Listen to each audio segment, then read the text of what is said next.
get it? Okay, Ben. Okay, Ben. Attaboy, Ben.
Johnny, please go.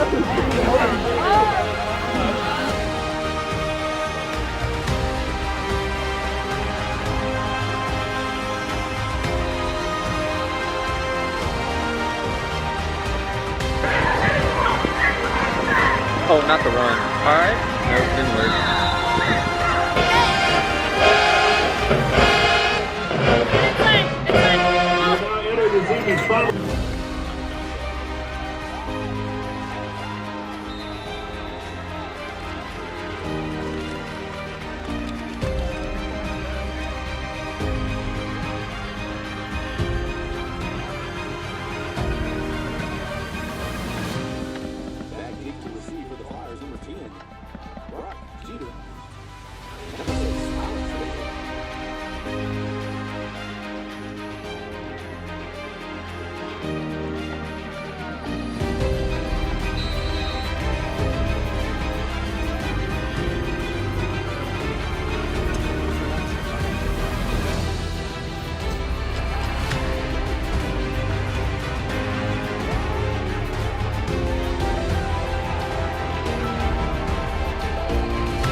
Yeah, bro, you're...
Good evening and welcome to Messmer Stadium for tonight's by-district playoff game between the Loyola Flyers and the Sophie B. Wright Warriors.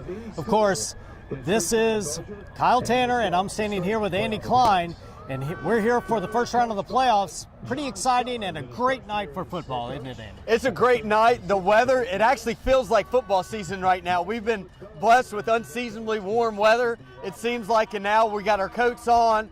But the action's going to be exciting, and it's going to be hot out here tonight as we're taking on the Wright team. Yes. Yes, Sophie B. Wright, of course, they're the 27th seed. Loyola comes in as the number 10, and this is for the Wright to be able to get to Leesville, who has that first round bye. Now, of course, going in, talking to the coaches and talking about some of the matchups and what we're going to see tonight, some of the coaches compared them to some of our district teams that like BTW, Woodlawn. What have you been hearing? That's a lot. In fact, it's been kind of hard for us to get research about Sophia B. Wright. And so our goal is that we stick to our game plan. And our successes this year have all been based on balance on the offensive side of the football, running the ball and throwing the ball, and we kind of struggled with it the last few weeks. And so hopefully we can return to that balance and we'll see a big Flyer victory tonight. Well, I know talking to some of the coaches, they were a little concerned. Sophie B. Wright has a mobile quarterback that they have to make sure that they contain, be disciplined in how they rush the quarterback, and also they have a pretty good athletic receiver, so that combination could give Loyola trouble. I think the coaches were also thinking that we have a chance to maybe wear them down because we probably have for one time here we might have a little bit more depth than they do. So if we can control the ball, Loyola is able to kind of grind it out a little bit and do what we normally do, then maybe they can wear them down on the defensive end as well. That's right. The one thing about our defensive football team is that our front five have been doing a tremendous job all year in limiting inside runs. With the mobile quarterback, we're going to have our safeties come up and make plays in space while our corners are dropping back into coverage. So it's going to be really interesting to see how we're able to attack at the line of scrimmage on the perimeter and limit those outside gains, which have been our Achilles heel the last few contests. Of course, I know Coach Lewis, he's always got the defense really fired up, ready to go. And of course, Coach Sella, not distracted by the birth of his son earlier in the week. It's been an exciting week at Loyola with Style Show, everything going on. But I think, the feeling that you get as far as everyone being focused and ready for this playoff game, what have you learned? I think that's the key word is focus, understanding each and every play, not looking forward to the next one, but dealing with the issues at hand and making sure that we're playing a clean football game. We've kind of had some issues with penalties in a lot of our contests, especially those at home. And so, of course, limiting those penalties will be key in our success today. Yeah, I think they definitely want to clean things up. It's one of those things going into the playoffs. This is totally different season for you because you lose, you're done. You win, you advance. It's all about getting the win, and you don't want to do any little thing that might hinder your opportunity to go on in the playoffs. So I would think that message has got to be getting through to the players as well. That's right. We had a great pep rally. I think it got everybody excited about tonight's game. It looks like we're going to have a good turnout. I think the student body is going to come out and show great support for these players. Our goal, of course, is to win tonight, but more importantly, to come out of this game healthy and ready for Leesville next Friday and then every game after that. So it's going to be really important that we get off to a good start today, and then we'll carry that through the rest of the game and into the next contest. Yeah, I think our viewers will probably see, as the night progresses, you'll probably see the fans start coming in because we also have soccer going on at the same time, a tournament. I'm sure once they're through, they'll be coming in. So hopefully they can lift the level of enthusiasm and really kind of cheer on the Flyers to a victory tonight. So that'll wrap it up from the field. We'll take it out to the Carmodys in the booth, and hopefully we'll be back for a report and a good start to this game. Concession stand, only $10 for a meal. From small sliders, $10 at the concession stand. Make sure to pick yours up.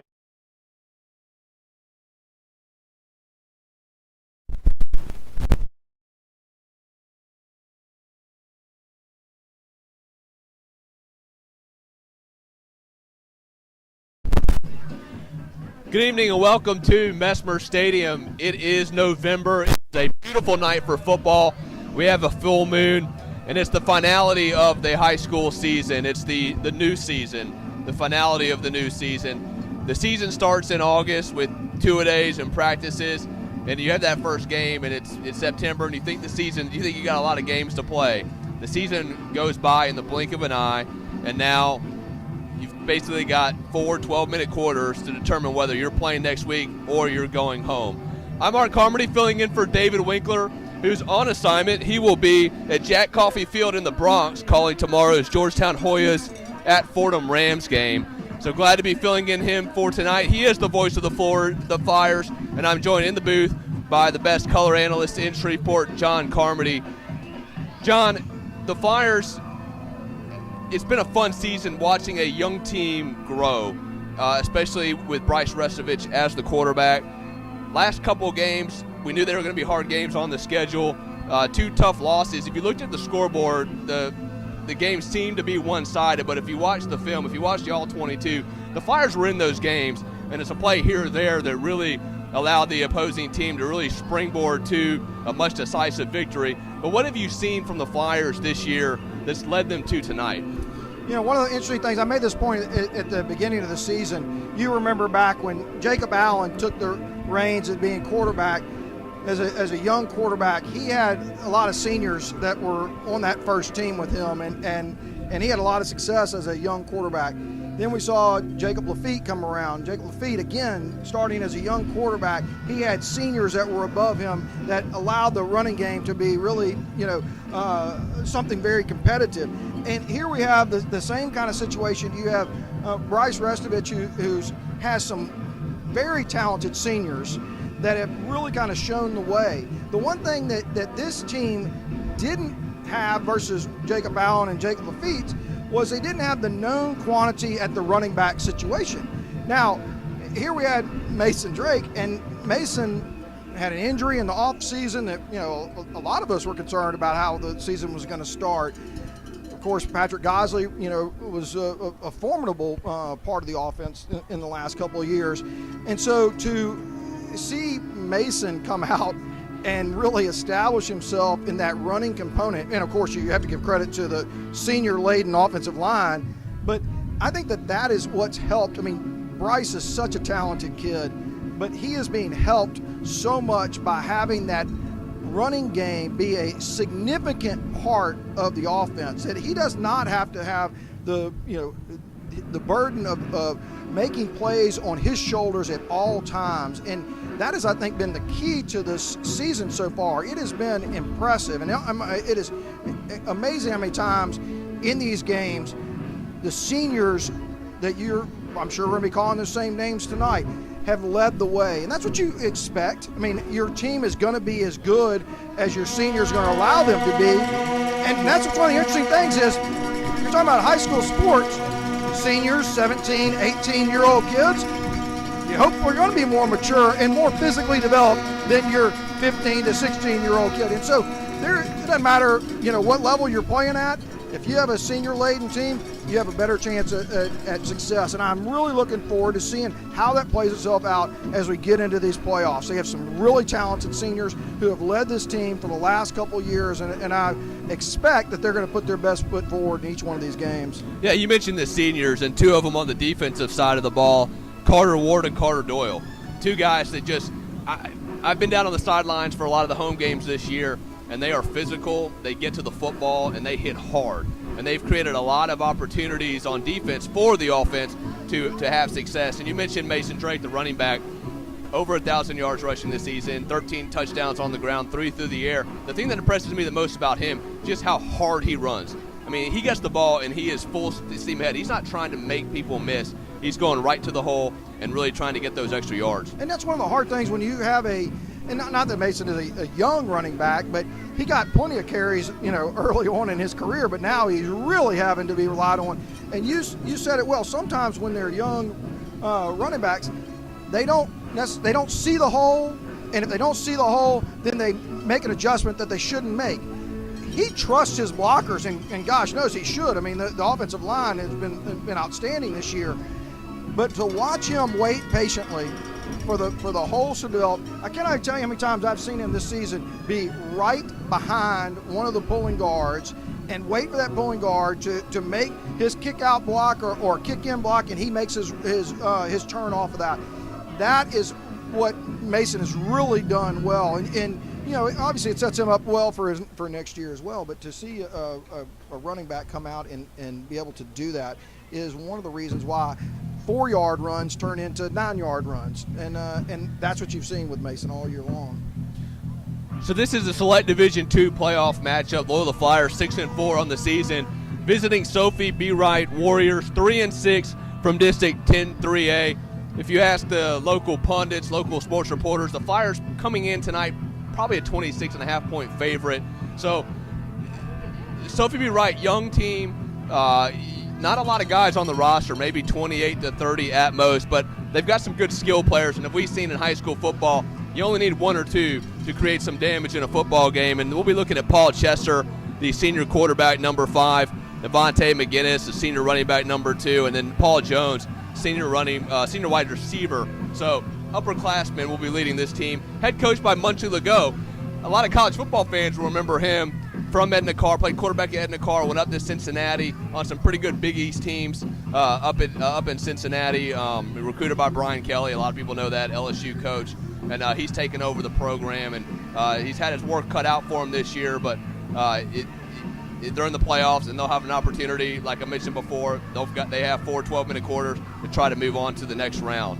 Next round, not trying to get ahead of ourselves, but you look at the bracket, Leesville, very tough opponent, probably have the best running back in the state, but that's something, if this game goes the way Loyola fans think it goes, something we'll maybe talk about in the fourth quarter. So we're just a few minutes away from kickoff. We're going to sit it down for the pregame invocation and the national anthem, and then we'll be back for Flyer football on LCP TV.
national anthem.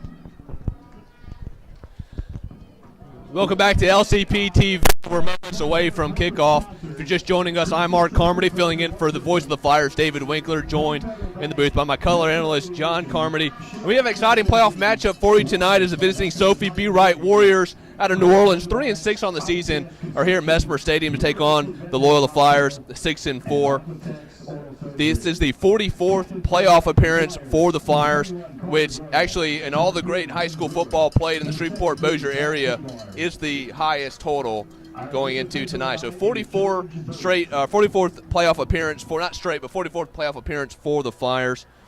This is our 12th straight. They are 5-8 in playoff home games, so hoping to add to that total tonight as we are getting ready for the pregame coin toss. But the Flyers coming off 2 tough losses against North Dakota and Northwood, so hoping to get to bounce back and get back on track because they have played a lot of good football through the year. I have been very impressed with John Sella and what he has done with this Flyers group.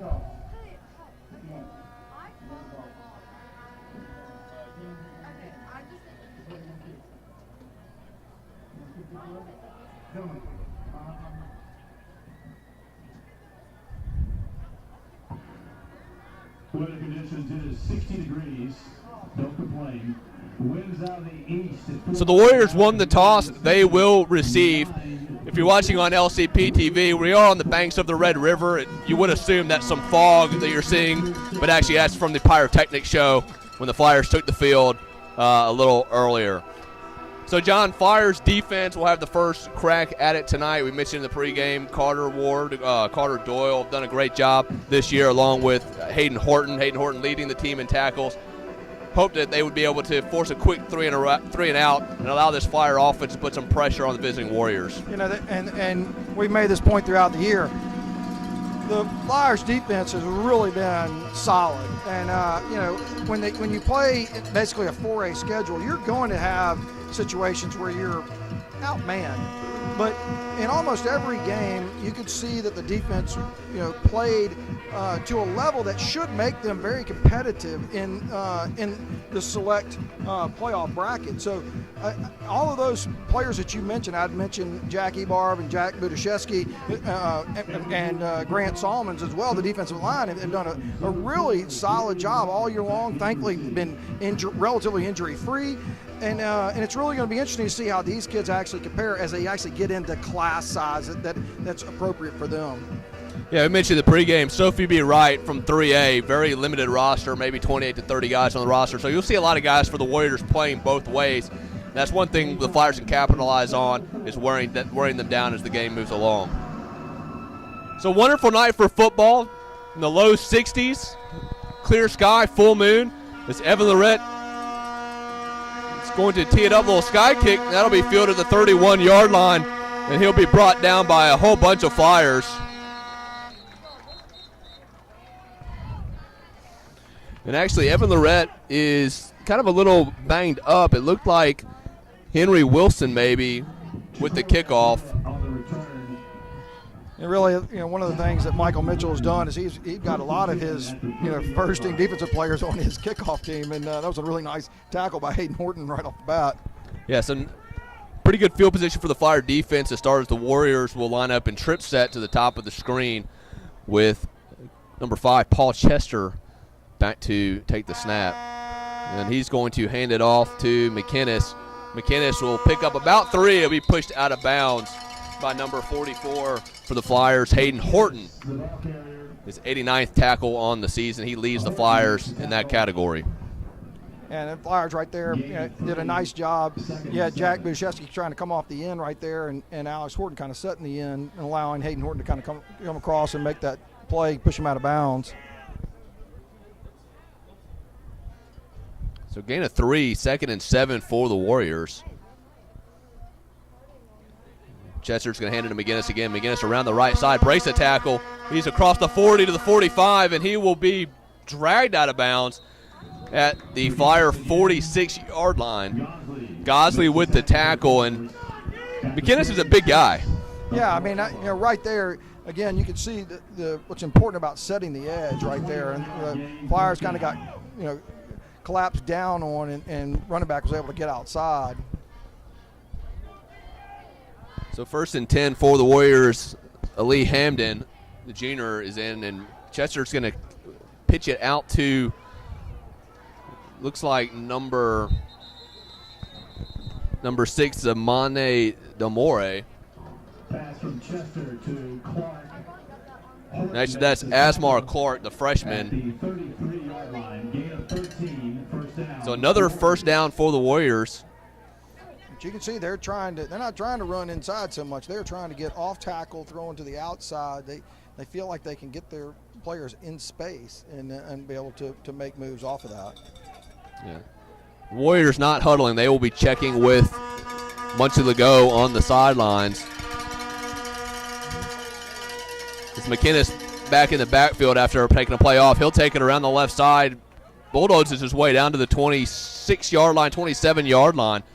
So the Warriors doing a good job of setting themselves up with first downs and some second and short opportunities on this opening drive. 27, that's a gain of 6, 2nd and 4.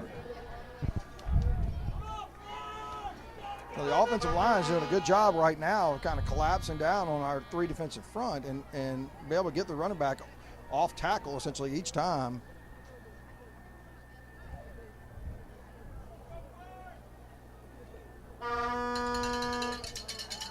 Chester will kick it out to Clark again. Clark is going to pick up the first down to the Flyer 19-yard line. Really a nicely conceived play. The Flyers were trying to blitz Alex Mitchell off the backside here and essentially trying to help out with that RPO, but really a nice little pitch and catch right there. A gain of 8, 1st and 10. So 8-yard completion. The Warriors are in the Fire red zone. McInnes will move to the left of Chester. And Chester will pitch it to Clark. Clark breaks a few tackles. He's inside the 10, being pushed all the way down to the 4-yard line. The referees finally blow the whistle. And the Flyers think they came out with the ball, but it looks like the forward progress is going to be stopped. No, they're going to say some confusion here with the referees. There's a very weightless whistle. They seem to let it go. And after a discussion with the head referee, it will be a 1st and goal for the Warriors at the Flyer 3-yard line.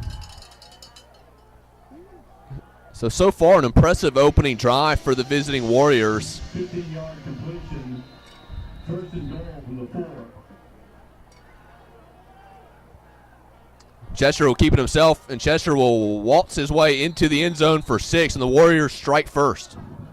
Yeah, I mean, they threw out everything at the Flyers right there. They did a lot of really good work on the ground, and running back basically just collapsing down on the defensive ends and running off of those blocks, and then really very simple passes. I mean, everything that they threw was a 3-yard or screen, so it wasn't anything too complicated. But the Flyers need to wake up and realize what their responsibilities are. Yeah, Cristianos Reyes in to attempt the extra point for the Warriors, and you're right, it was basically 3 guys, and he knocks it through, so the Warriors will go up 7-0. But you're absolutely right, it was 3 guys on that drive. It was Avante McInnes, Paul Chester, and Asmar Clark. Yeah. That's it. Those 3 guys marched the Warriors 70 yards down the field, and they have a quick 7-0 lead. So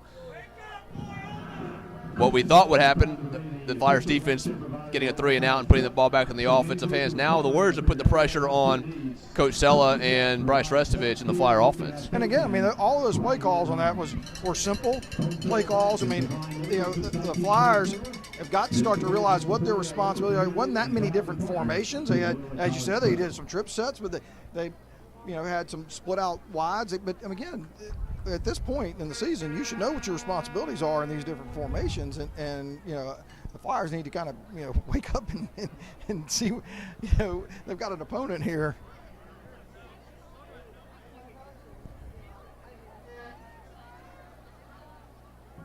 Reyes to kick off for the Warriors.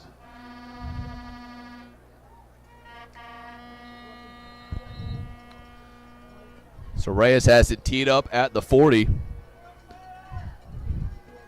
And he will boot it downfield. And that'll be caught at the 5-yard line.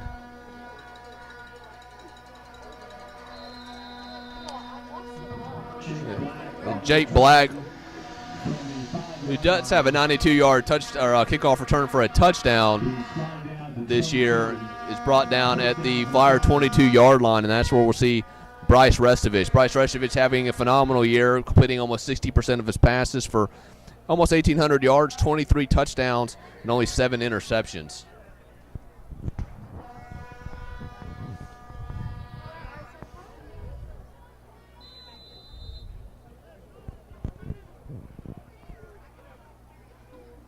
Restovich looking, he's going to take a shot downfield. And he's got Black. Black hauls it in all the way down to the 34-yard line.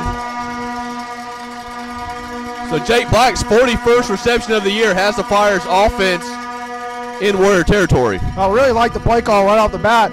Again, you're going up with a taller wide receiver against a shorter defensive back, a really nicely thrown ball to allow Jake to basically, high point the football above the cornerback. Restovich will hand it to Drake. Drake up the middle. Gets down to about the 26-yard line. So a gain of 9 on the play. Actually 8 on the play. Will set up a second and a short 2. Yeah, really, we talked about it at the beginning of the telecast. I mean, you can see how hard Mason is going. He's hitting those holes with a lot of authority. Yeah, the Warriors in a 3-4 defense. Restovich over the middle, and that's going to be caught. That is brought in by Brock Jeter, I believe. Yep. That is his 26th reception on the season, and the Flyers are now in the Warriors' red zone. So right good there. back and forth to start Absolutely. this game. It was really like nice little crossing pattern between your wide receivers, and they played it well. And so it really had to be a good throw and a tight catch. Drake will take it up the middle. Ball's on the ground. The Warriors come up with it. And they are going to give the Warriors the football. So the first turnover of the game goes against the Flyers, and the Warriors will take over at their own 7-yard line. Wow, that is very similar to what happened on the other end of the field. It looked like he got kind of. Yeah, it looked like forward progress had been stopped. Yes. So again, these mistakes in playoff games can be costly. So the first one goes against the Flyers. The Warriors will try to add to this lead with 8:46 to go in the first quarter.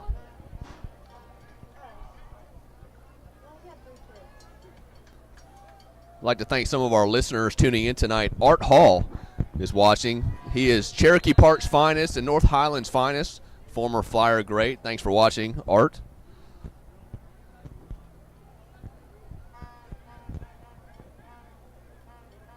So second offensive possession for the Warriors. Chester is going to hand it off to Hamden again, and Hamden will pick up about 7 on the play. So 2 good running backs that the Warriors have. Yeah, he did a really nice job of kind of getting lost in the middle right there and kind of squirting out to get those 5 yards. So the Warriors in that trips formation again to the bottom of your screen. You have to look for Clark on the inside. As Hamden will take it himself again, but this time Grant Salmons was able to wrap him up and limit to him to 1 yard. So another big defensive play for the Flyers coming up, a 3rd and about 4. I mean, and again, when you have a 3 defensive linemen, and you're taking on essentially 5 offensive linemen, for any of the defensive linemen to make a play is telling you what kind of effort they're putting out. Yeah. So forward progress gave them a couple extra yards. So 3rd and 2, high snap. Chester's got it, and Chester is going to ball comes loose. Piles on the ground. The Flyers are acting like the Warriors came back up with it, and if they do, that will be a first down for the Warriors, and it is, as Chester's able to fall on the fumble. And I'll tell you what, the way he was holding that ball, it was just a matter of time before it came loose. Yeah, but that's three balls on the ground, and the Flyers are 0-3 in those situations.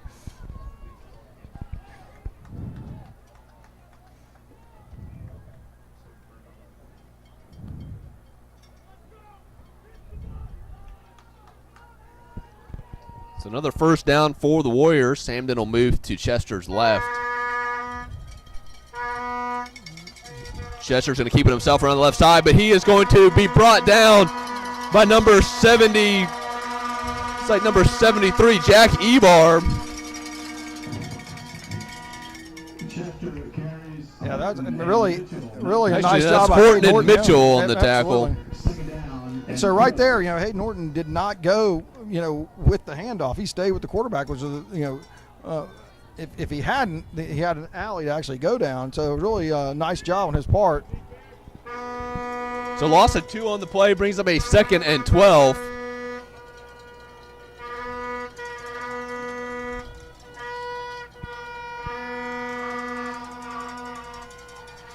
Chester out to Clark again.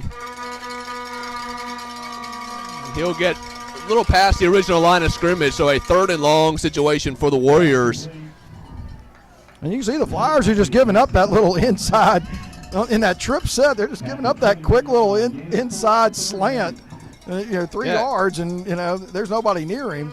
Yeah, Ivy with the tackle, but, Clark is the go-to guy. If I'm the Flyer defensive coordinator, I'm just making sure that I've got somebody keyed up on him because Chester hasn't looked at anybody else on any of these passing plays. And Clark goes in motion, and that'll move the Warriors back 5 yards. That's number 60. I actually don't know who that is because different number than the roster that we have. Yeah, that could have called it on three different players right there. Wide receiver coming upfield at the same time. A lineman's moving, so. Yeah, so that was number 62, Zakai Pleasant, with the false start penalty. So it moves the Warriors back even further. So 3rd and 13 from the Warriors' 16-yard line. So golden opportunity for the Flyer defense here in the first quarter. Chester back to pass. He's going to take off running. He's going to be brought down for a sack. Fantastic job by Sipes. So I want to make a point about what Reggie Sipes just did right there. The Flyers just sent a blitz, middle blitz, and both the linebackers went up the middle, and the quarterback didn't make the right decision going into that hole. If Reggie Sipes is not there, he's got a first down. There's that much space. What an outstanding play by Sipes. Reyes gets the punt away. Black around the right side. He's got some room to run to the 35, to 25, 20, 15. Will be brought down at the 13-yard line. So the Flyers with a 1st and 10 after the huge punt return by Jake Black. Yeah, Jake Black being back there is a weapon, and right there again, he fields that ball on the run with confidence. A lot of kids are gonna kind of plant their feet and everything else. He's not. He is catching it on the run, and so he's already got momentum going, and he was able to get the corner. Yeah, Michael Mitchell, special teams, with the first big play in that department. As Restovich moves Hamilton in motion, will hand it off to Drake. Drake up the middle, and he is brought down about the 8-yard line. Really nice job right there by Colby Hamilton. He's coming back and kind of got an inside trap block essentially from that H position, and really does a nice job of kind of freeing that up and creating that lane. Restovich over the middle, intended for Ben Brewer. So that falls incomplete, and that'll set up a 3rd down for the Flyers. Can still get a 1st down inside the 4-yard line. Right there, you've got the wide side of the field. You're running a little quick slant. You've essentially got a one-on-one situation. That ball just kind of sailed, but that's fine. That was a nice play call. 3rd and 5, Brewer in motion. Restovich is going to keep it on the left side. Throws it to Brewer. Brewer's got it caught. He's got the 1st down, and he's going to get into the end zone for the touchdown. Flyers capitalize off the nice punt return by Jake Black, and Brewer takes it in from 8 yards out. Flyers down 7-6 with the extra point pending. And of course, that is a really well-structured play. They're bringing him in motion. They're running him in the short flats right there, trying to clear it out, and they did a nice job. Bryce did a nice job of getting the ball out quickly, because in that situation, you've got to get the ball out so you can actually turn it upfield, and really good timing allow him to get upfield and get the touchdown.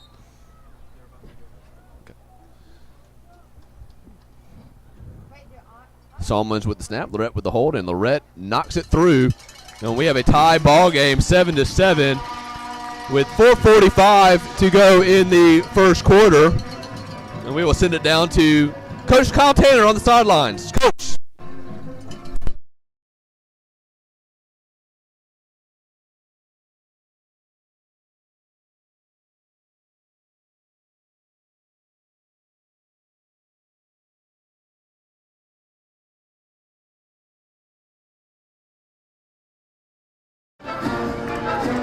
Okay, so we're off to a pretty quick start. Oh, the Warriors on their first possession had a very impressive drive leading to a touchdown. Loyola fumbled on their first drive, but were able to hold the Warriors and got a touchdown pass from Bryce Restovich to Ben Brewer. So we're tied 7-all here in the first quarter. Back to you upstairs. Good.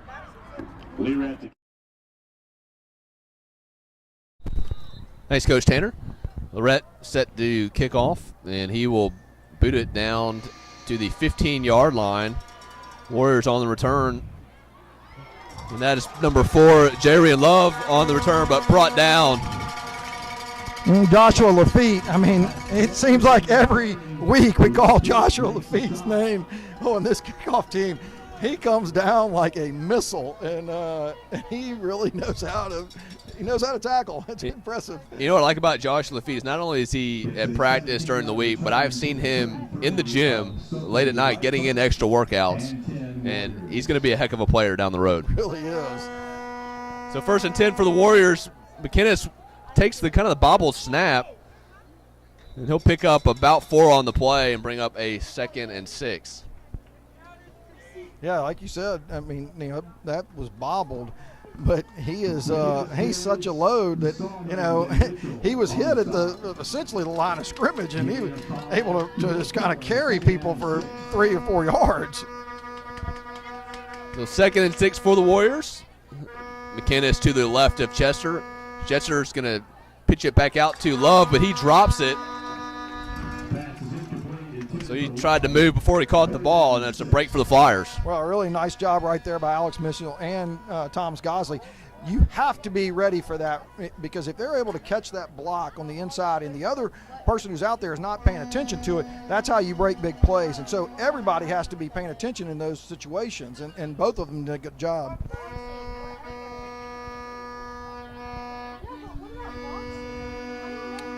Chester, another quick pass out to Clark. Clark's got it. Good block on the outside, and he will be pushed out of bounds about the 41-yard line. So, yeah, the referee's letting the Warriors receivers hold on a little long there. That's something to watch for as the game progresses. That one was kind of out in the open. Oh, my goodness, we're going to be going for it on 4th down, looks like. Yeah, the offense is going to stay on the field for this 4th down play. 4th and 3 from their own 40.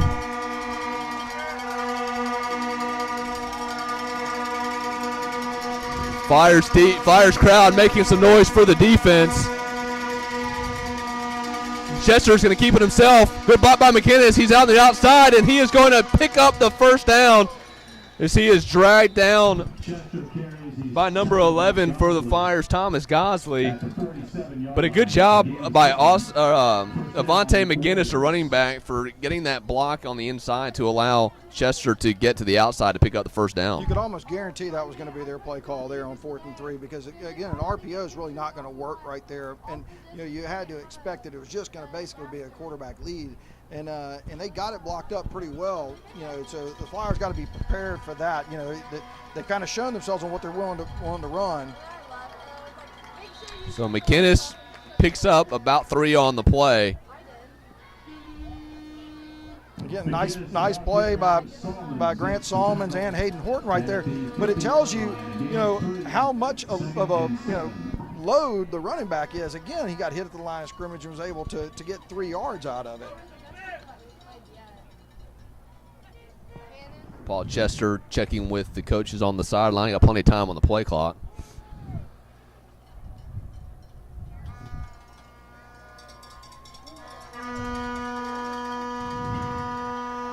McInnes in motion, and Chester's going to keep it himself, and he will be dragged down at the Flyer 45-yard line. So that'll set up a 3rd and short. Jack Ebarb on the tackle. again, I like the concept of that play. Your eyes are going with the running back who's going in motion, and you've got an athletic quarterback who's going to go on backside. They're doing a nice job of staying at home, keeping that from being a bigger play. But, again, keeping the Flyers defense honest. So 3rd and short, obvious 4-down territory if you don't get it here.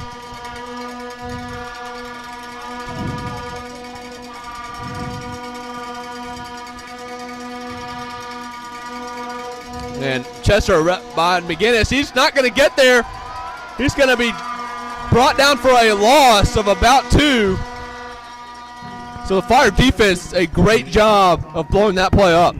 Yeah, I mean, Fade Ivey came up, and that is the way you have to play that right there. He is able to stay on the line of scrimmage and waited for the quarterback to make his play. He has to be outside right there. And so somebody else's responsibility, if he cuts inside, he did the right thing and was able to go out there and be right where he needed to be. So 4th and 4, we saw the Warriors convert one earlier. We'll see if they go back to the same play in the playbook and try to run behind McInnes.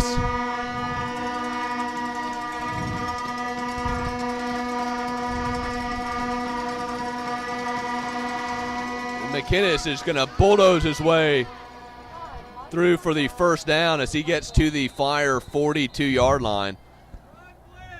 So again, like you said, McInnes hits that line. You think a normal running back is going to be brought down for a turnover on downs, but he's able to keep his legs churning and pick up the first down. And you can see, I mean, he's got some huge thighs, and you can see that the Flyers, that's the 3rd or 4th time that they've had a gang tackle, and he still hasn't been on the ground.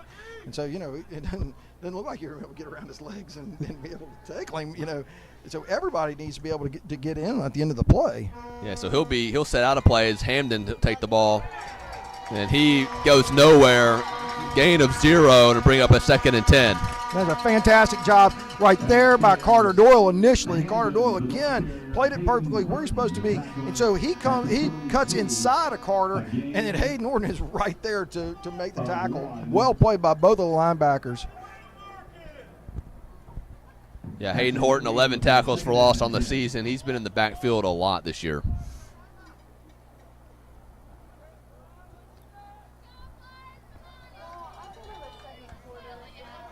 I think I'll let this clock run down, Art.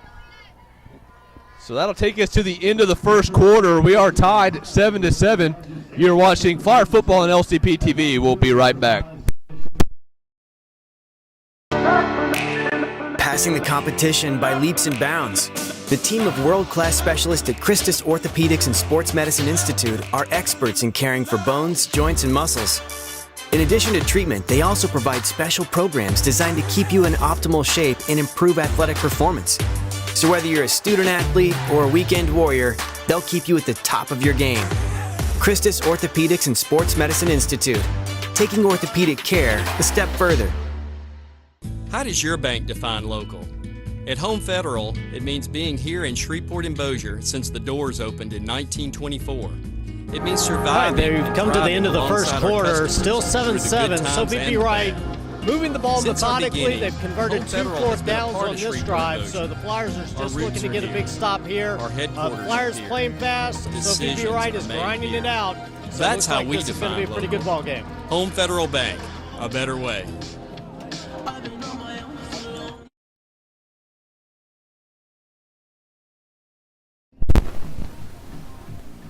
Welcome back to Flyer Football on LCB TV. Get ready to start the second quarter. If you're just joining us, the Warriors took the opening kickoff, went 70 yards.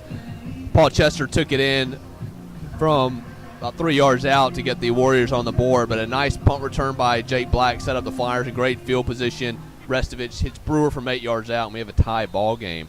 2nd and 10 for the Warriors. The Flyer 42-yard line. Chester back to pass. A little screen to Jones.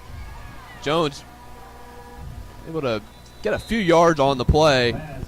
Senior wide receiver. He's one of their big playmakers. I'm surprised it's taken to the second quarter to get him involved. Yeah, I mean, that's, again, a very conservative pass, effective. Wyatt Lofton, who's playing defensive end, did a really nice job of coming outside, but the receiver was able to come inside of him and create that seam and get those 5 yards.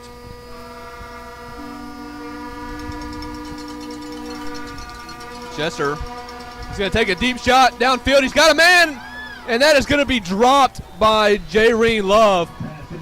But that's a good throw by Chester that Love's going to want back, as he would have walked into the end zone. Not only that, I mean, again, that was a nice seam right there. He threw it between the corner and the safety, and neither one of them were going to be able to make a play on that ball. Really nicely thrown ball, and lucky for the Flyers that he dropped it.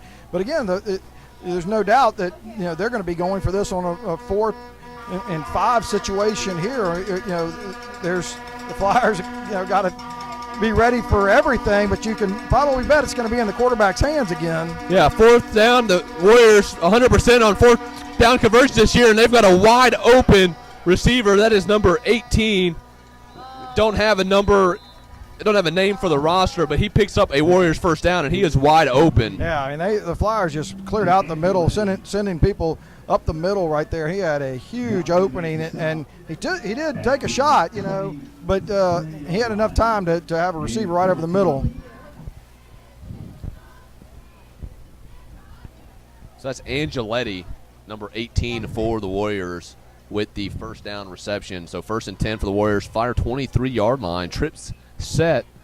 The bottom of your screen as Chester's going to keep it himself, and he's got nowhere to go, but he makes a man miss down the 15 to the 10, and he's going to be shoved out of bounds at the 8-yard line.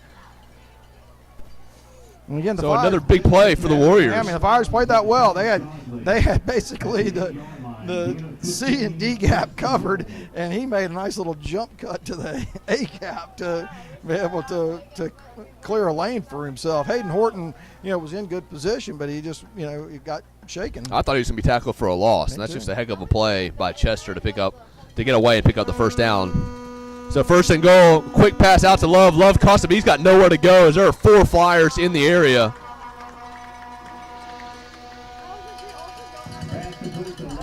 Again, that is what you want to see from your defensive backs, because in those situations, these are all relatively conservative passes. And so if you let them complete those and allow their wide receivers to get on their blocks, then you're having trouble. You've got to come up quickly and be there essentially as the ball is caught.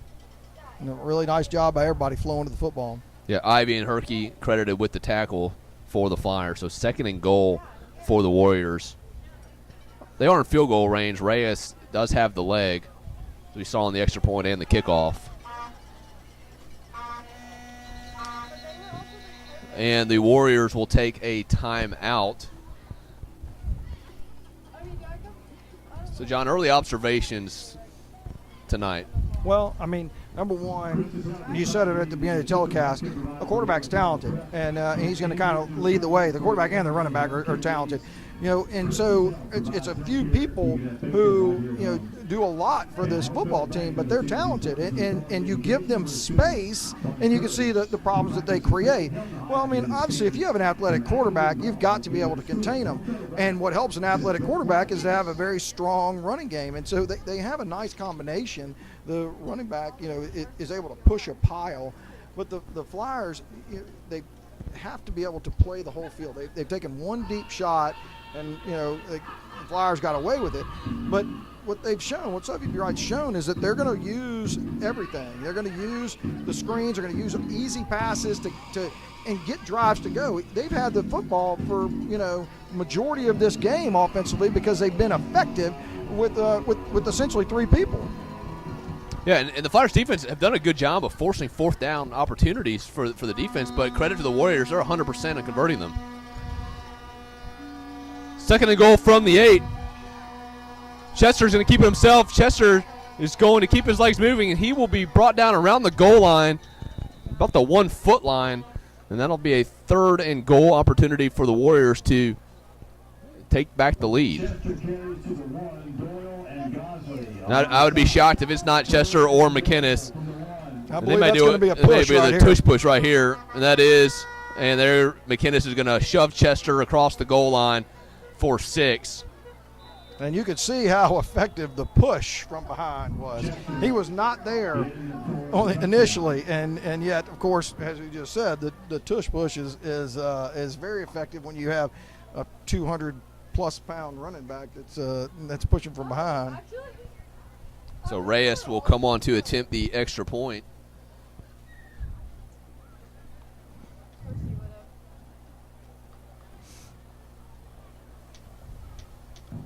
Paul Chester with the hold.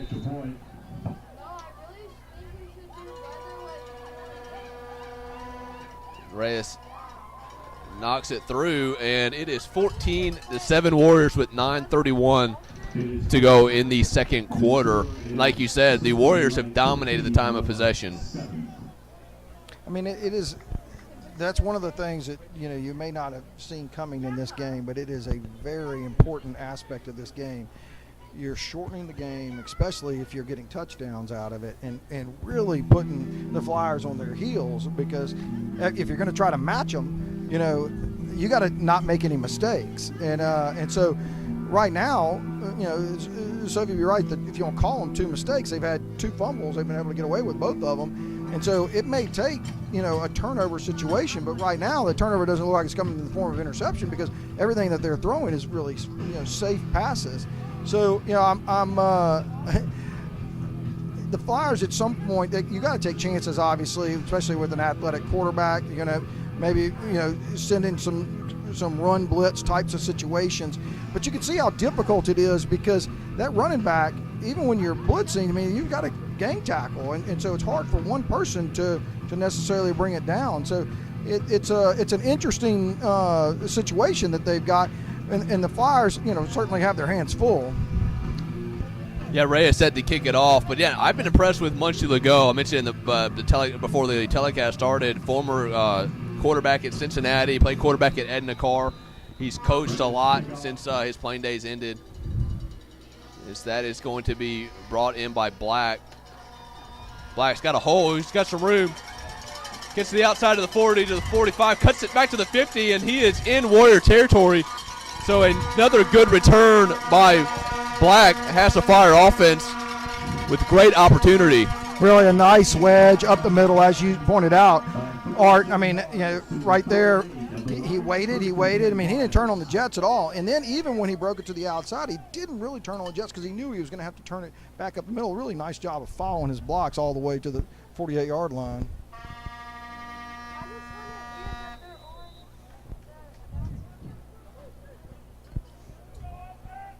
The third offensive possession, Florida Fire offense. Hamilton in motion back to the line as Restovich rolls out to his left.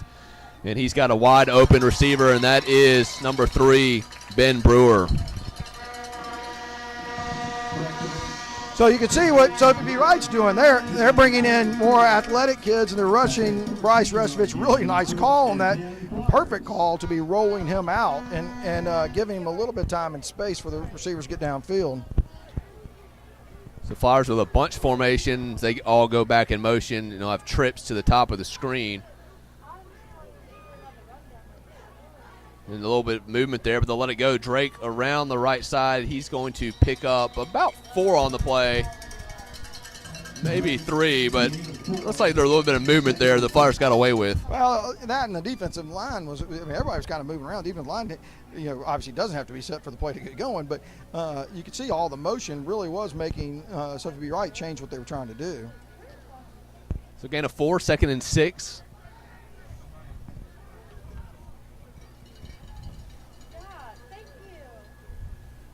Ref hits back to pass. They're going to throw it out to Brewer. Brewer's got some blocks in front of him. He's going to get to the 25, spins his way for a first down at about the 23-yard line. So really good job by Brewer following the blockers. Exactly, and talk about following a blocker. Colby Hamilton has to come out there. He's the one who's coming from that inside position to do that kick-out block, and he got it perfectly to create that seam for him to get upfield. So another 1st and 10 for the Fire offense. Rest of it taking a shot into the end zone. And that is going to be incomplete. And, number 28 for the Warriors didn't turn around. Okay. So Darby's going to get away with one. Going to bring up a 2nd and 10. But that's a good throw by Restovich. Very good throw. I am shocked that there's not a flag thrown on that. But he never looked back. That ball should have been laying in his lap. But again, you can see Sophie Bright, they brought all kinds of pressure. They are content to be running people right up the middle to try to take away things. And Mason Drake with the carry. That is a good open field tackle by number 10, Sean Smith, the senior. so much like Sophie B. Wright looking for little short, slant type throws, the Flyers may find that same opportunity here with the way that the linebackers keep coming upfield and blitzing. Restovich keeps it himself. He's got the first down. So good job of knowing where the sticks were and getting down, keeping the football, and setting up the Flyers with another 1st and 10. That's exactly right, Art. He did exactly what he was supposed to do right there. That is a great play call against that defense that is doing that. They're flowing to the football. They followed Mason, and so Bryce was able to go right up the seam. Rushes back to pass. He's going to throw it up to Hamilton, and Hamilton not able to bring it in. So good coverage by number 10, Sean Smith, for the Warriors. Yeah, I mean, that's a hard one right there. That ball's a little bit too far on the outside. If Colby's able to stay in just a little bit and fight for that football a little more, I think he'd had a better chance against that cornerback. The cornerback played it well, but the ball needs to be up where it was. If it's just been inside, I think Colby would have had a better chance. 2nd and 10, Flyers in motion. Restovich going to hand it to Drake. Drake's got a hole, and he is going to be brought down by numbers. To the 7-yard line, gain of 5, 3rd down and 5. Hard to see from up here who made the tackle, but that was a good open field tackle on Drake. I thought he was going to spring forward for a touchdown. They have their safeties playing so tight, and so they are offering that run support. You can see, of course, that the opportunities are to the outside. If you want to, there's really no safety help to the outside, but they're offering that help to the run game on the inside. So 3rd and 5, Flyers can still pick up a 1st down at the 7. Restovich over the middle. He's got Brewer. Brewer takes it in for 6. Well, there's that slant we were talking about, Art. And that's exactly what you could see that was opened up. And again, but the only thing you have to be careful of is with the safeties playing that shallow, you have to get that ball in quick. And Bryce did a fantastic job of threading that ball in there. Yeah, great play call by the coaching staff. And the Flyers are an extra point away from tying this game up. Lead for the extra point, lead at the hold.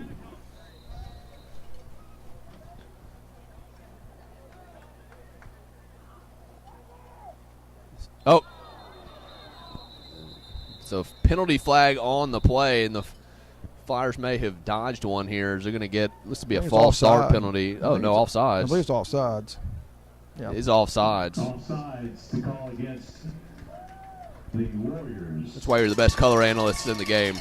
Well, to see that. Right there, now the Flyers have to think about it. Are you willing to, take the opportunity to try to get the lead?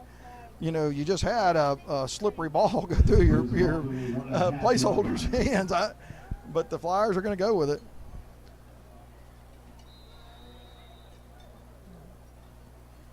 It's about an 18-yard extra point. Good snap by Salmons. Lorette knocks it through, but penalty flag on the play.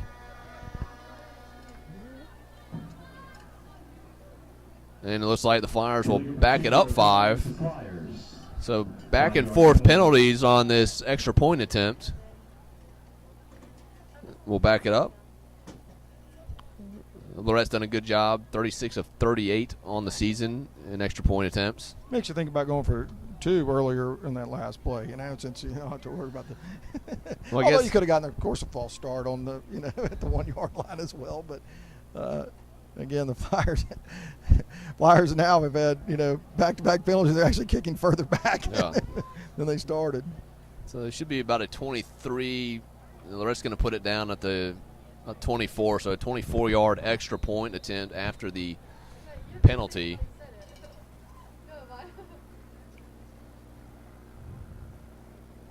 And that is on the ground, and Lorette will just fall on it. So Flyers leaving points off the scoreboard. It'll be 14-13 with 6:45 to go in the second quarter. We're going to send it down to Coach Kyle Tanner on the sidelines.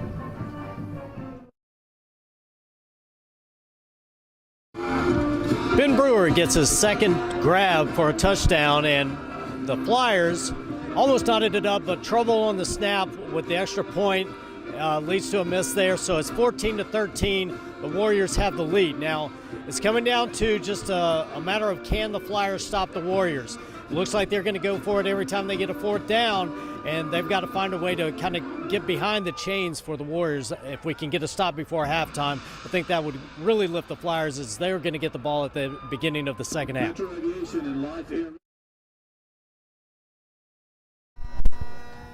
Thanks, Coach Tanner. I'm probably going to be out of a job after tonight, the way Kyle Tanner's reporting from the sidelines. Well, we talked about earlier about the way this game is playing out, and you have to kind of match them. Missing the extra point is, of course, not matching them, and so it puts a little bit more stress on the Flyers now. So that's number 29, Carter Ward. So the Flyers going with the dual kicker formation.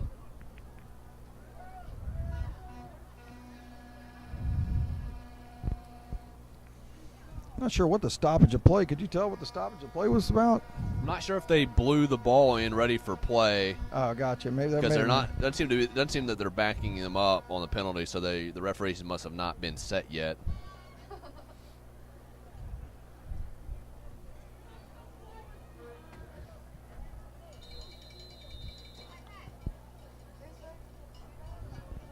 Looks like Lorette will handle the kickoff duty on this one.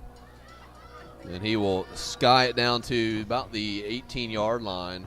The Warriors will take it Love out to about the 30. And, Lorette's wearing a cast on one of his arms, and he's been dealing with kind of a hip groin issue for most of the season. So it's kind of hampered him from the kickoff department, because early in the year he was kicking them, to the goal line to get touchbacks. But, with the colder weather and the injured leg, Michael Mitchell is looking to just kind of play keep away a little bit from the more dangerous Warrior returners. Yeah, that's why it's so important to have people that you really trust on that kickoff team, because especially if your kicker is not able to do exactly everything he needs to be doing. It's a really nice play in the open field by Jake Black. Again, a player that you have to rely on. McInnes, he will pick up about 2 on the play, bring up a 2nd and 8. What we talked about before the game, not a lot of Warriors on this roster. I did notice that McInnes is playing defensive end as well. And so that's something to watch, because he came out like gangbusters on the first couple of possessions for the Warriors, and we'll see if his conditioning, starts to wear down as the game moves on. Another slant out to Clark. Clark is going to drop it, and they're going to say it's a fumble. And the Flyers may catch a break here, because I don't think Clark had it. I think it's a catch. He made a move on the inside. They're talking about it. And I think that ball, that's a fumble. I mean, he dodged a man to make that move, and it should be a fumble.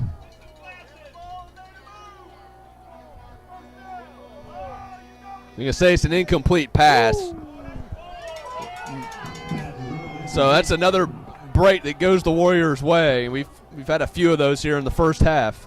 That one is going to hurt, because that is the kind of play. I mean, that I'm shocked that the congregation of referees didn't see that, because it's pretty obvious up here that he made a move on the inside.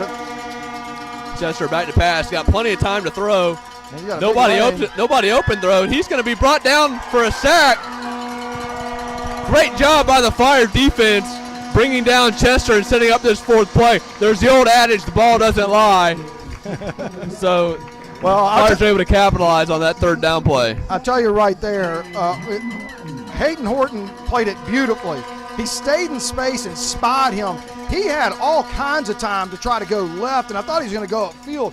But the fact that Hayden Horton didn't drop too deep into coverage, he stayed where he was supposed to be able to make that play. And as soon as he saw him pull that ball down and go upfield, he was able to make the tackle. Reyes back to punt. Black, the dangerous returner. And it looks like the Flyers may give the Warriors an extra 5 yards. That won't make Michael Mitchell happy down on the sidelines. No, and there's absolutely no reason for that in a 4th and 13 situation.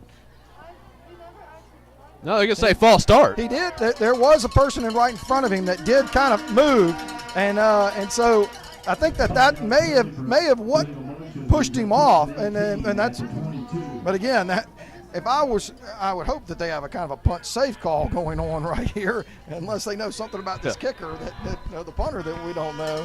Yeah, so the Fire's a great opportunity to get great field position. Reyes gets it away, and that will take a Warrior bounce. Black will let it go, and that rolls down to the Fire 37-yard line. And a nice job on Jake Black's part to let that thing go. Right now, you don't want to have some turnover that gives back momentum. You did a very good job of getting them off the field right now. You did a nice job of going down the field last time. You need to take that momentum on offense and go down and get some points and try to get this lead before halftime. Yes, the Fire's Ben Brewer took one in his second touchdown on the night on the last offensive possession.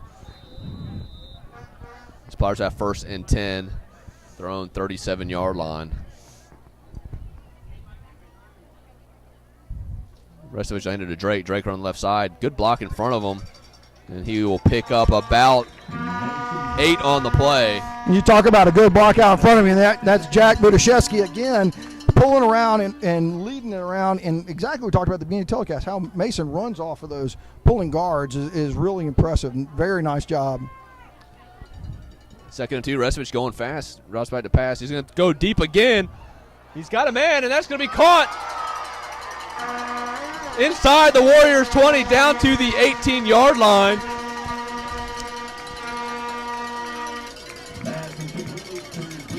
And that is Ben Brewer again. Ben Brewer continuing his big night. Yeah, but I mean, that is so important. Safeties are walking up. We talked about this earlier in the telecast. They're walking those safety up. You've got to be able to take your chances with your receivers downfield. And Drake takes the ball, and he will be brought down for no gain. So good job by the Warriors defensive line blowing that play up and setting up a 2nd and long. Drake, the ball carrier, no gain. 2nd and 10.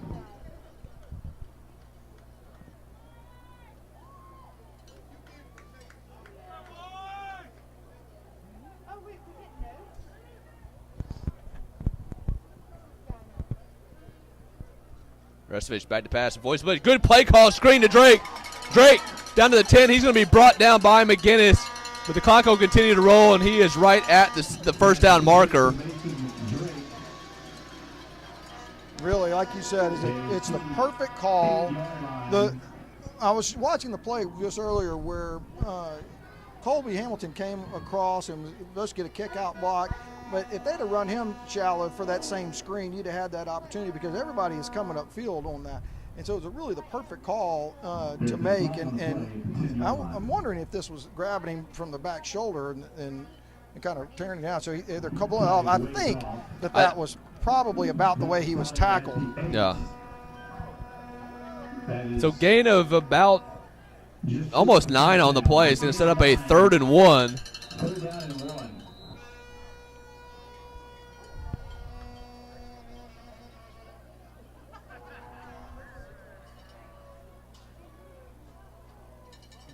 Drake will take it up the middle. He's got room, and he is going to bulldoze his way into the end zone for another Fire touchdown. It makes it 20-14 with the extra point coming up. Again, what can you say about the offensive line and Colby Hamilton again kicking out and him running just inside of that, and then the way that Mason hit that hole. Again, he met the safety who was sitting there, and that safety was at the goal line, and Mason just bowled over him. So Fires are going to try to get the point back on a 2-point conversion attempt, make it 21-14.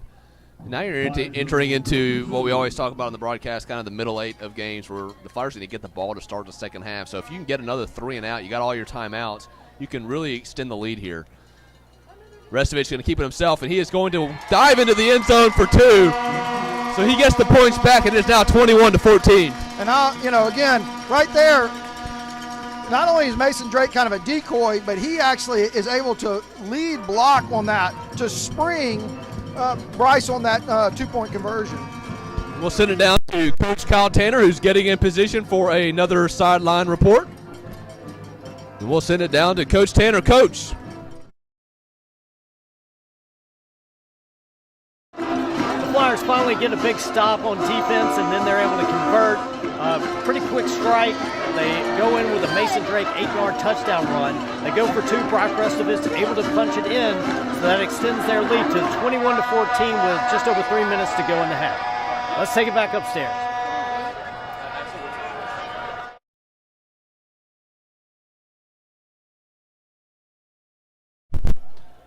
Nice, Coach. Lorette Ward looking to kick off. Lorette will handle the duties, and he will sky it down to the 17-yard line. Love takes it. Love trying to get around the right side. Makes a man miss, and he's still on his feet. And finally brought down. It looked like Grayson Nunn brought him down. It's hard to see from up here.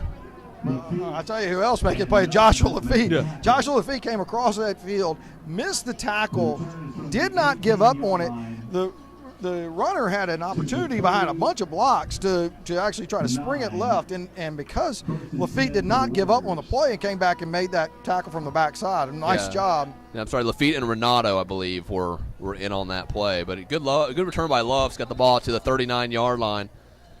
So, again, Flyers all 3 timeouts here. If they can get a 3 and out, can put some more points on the board before halftime. Another quick pass out to Jones. Jones is only going to pick up a couple. His forward progress is stopped. Pass complete. Again, that's a nice play. They got the kick out block right there. They didn't get up right on the receiver, and so that was why I was able to be effective for even 3 yards. But again, thankfully the Flyer defense was flowing. Nunn came up, made a really nice play from the safety's position. So they're going to give them 4 on the forward progress, it seems. So 2nd and 6 for the Warriors. So we're under 3 minutes to go before halftime.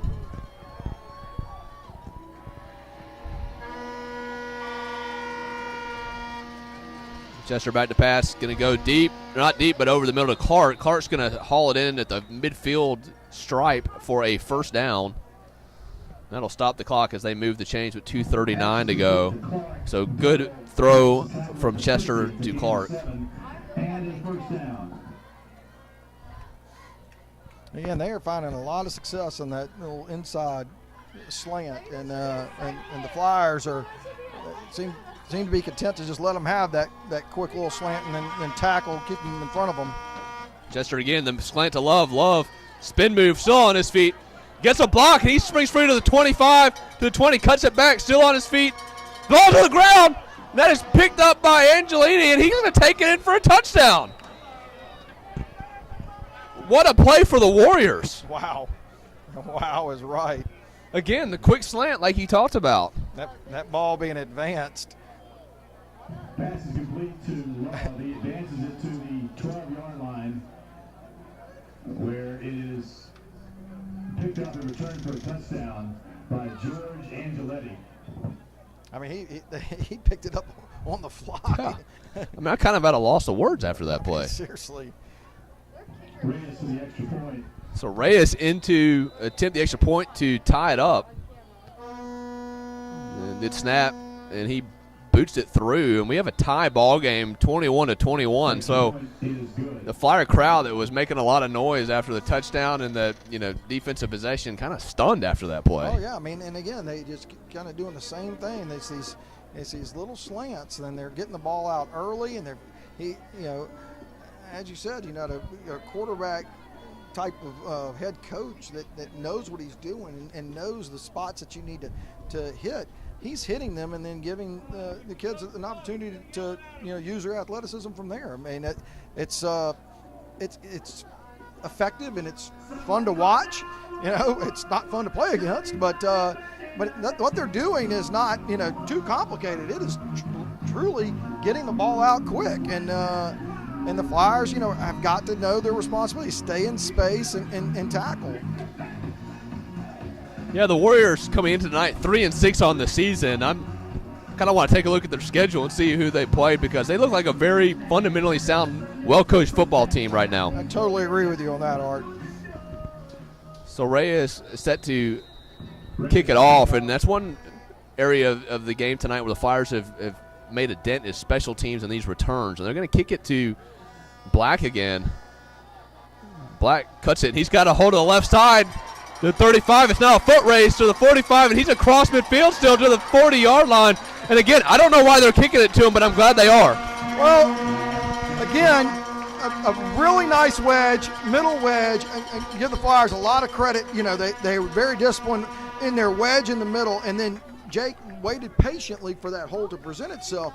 And then he accelerated because he knew he had to get to the outside that time. A little different than the last wedge. He knew he could get to the outside, and then the kicker came up, and he wasn't going to take the shot. He was going to deliver the shot to the kicker. So with the exception of, I think, one possession, the Flyers have started all their offensive possessions in Warrior territory as Drake's going to take it, cuts back to the middle, and he picks up about 11 on the play, 12 on the play for another first down to the Warriors' 27-yard line. Nice job by Hayden Knight right there, turning the defensive end in and allowing Mason to come up right off of his block. Again, we talked about the offensive line. This is you're going to win this game or not win this game based on how your offensive defensive line are going to play. Restovich hands it off to Drake again. Drake makes a man miss, still on his feet, down to the 15, 13-yard line. So another first down. And they have no answer for Mason Drake right now. And that's Vojkovic, again, now we're talking about the left tackle who just had a crushing block that allowed Mason to come right off of him, too. So both offensive tackles have done a very nice job in the last couple of plays. So 1st and 10 from the 13-yard line. They're going to hand it to Drake again. Drake following Colby Hamilton. He picks up about 5 on the play, so another good hard run by Mason Drake as we are under a minute to go in the second quarter. Yeah, right there again, they're pulling Jack Ebarb, and he's doing a nice job of going right around, following Jack and going right up the field where he should, not stringing it out, not letting defensive players, come and get good angles on you. Turn up field and get to your yardage. Restovich is going to keep it himself. He's got some room, but he's going to be brought down by number 44, Gerard Clanton. So good tackle by Clanton. That'll set up a 3rd and short opportunity for the Flyers, and Coach John Sella will burn the first of his 3 timeouts with 31 seconds to go. I like the play call. They had Jack Budashevsky leading out. Jack Budashevsky just pancaked, I believe it was the cornerback. But they did well. Sophie Wright's been playing so many people up, and so the safeties are right there. That's the one thing. They didn't commit to coming upfield, and so they were there, sitting there, waiting for Bryce as he broke through the line of scrimmage.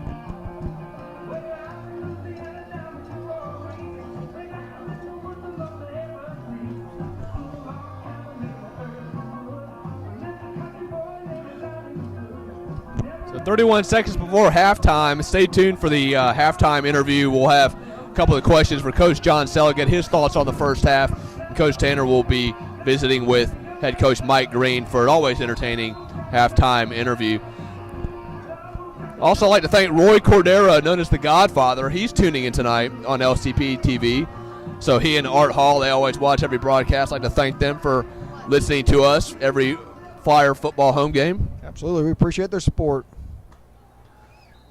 So 3rd and 4 from the 7. Flyers can still pick up a first down.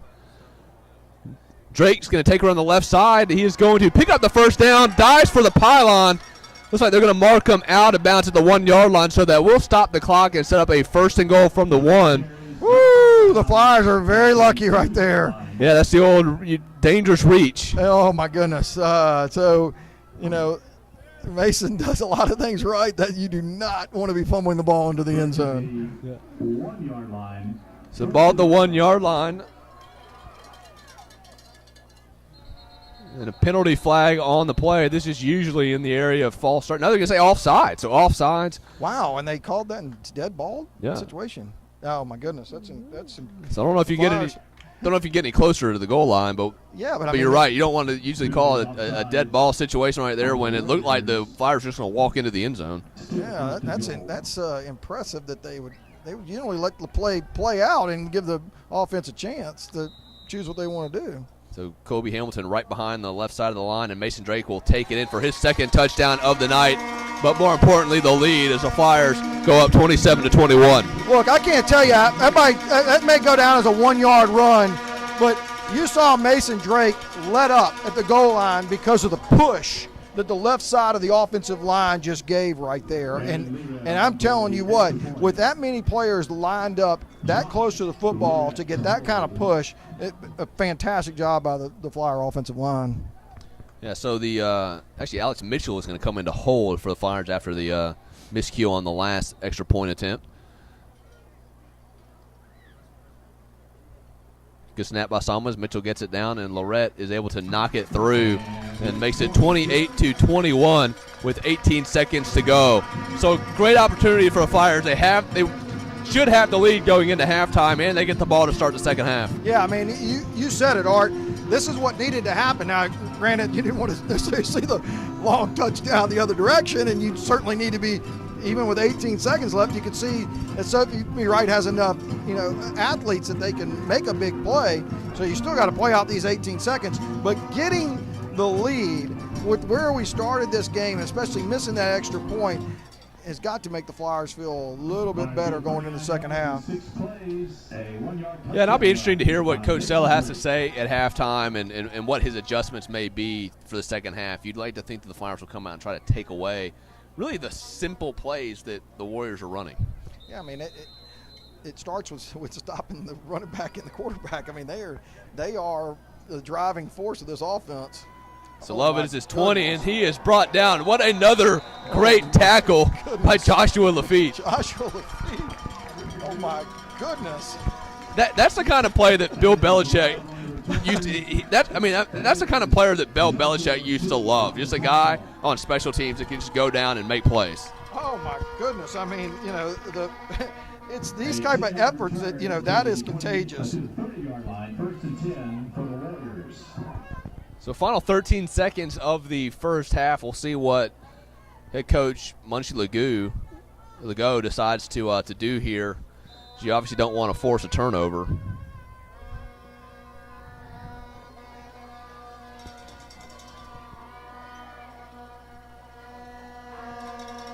They're going to throw it, and that is complete to Jones. But the clock will continue to run, and that should be the it's like maybe a timeout was called. I don't know why the clock stopped. They did call a timeout with 6 seconds to go.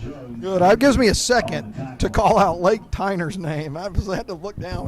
We don't see Lake Tyner, number 17 for the Flyers, very much, but he came down on that kickoff team, and he hit somebody that you could hear the pop all the way up here, and helped make the play to allow the tackle. So kudos to him. Fantastic play on his part too.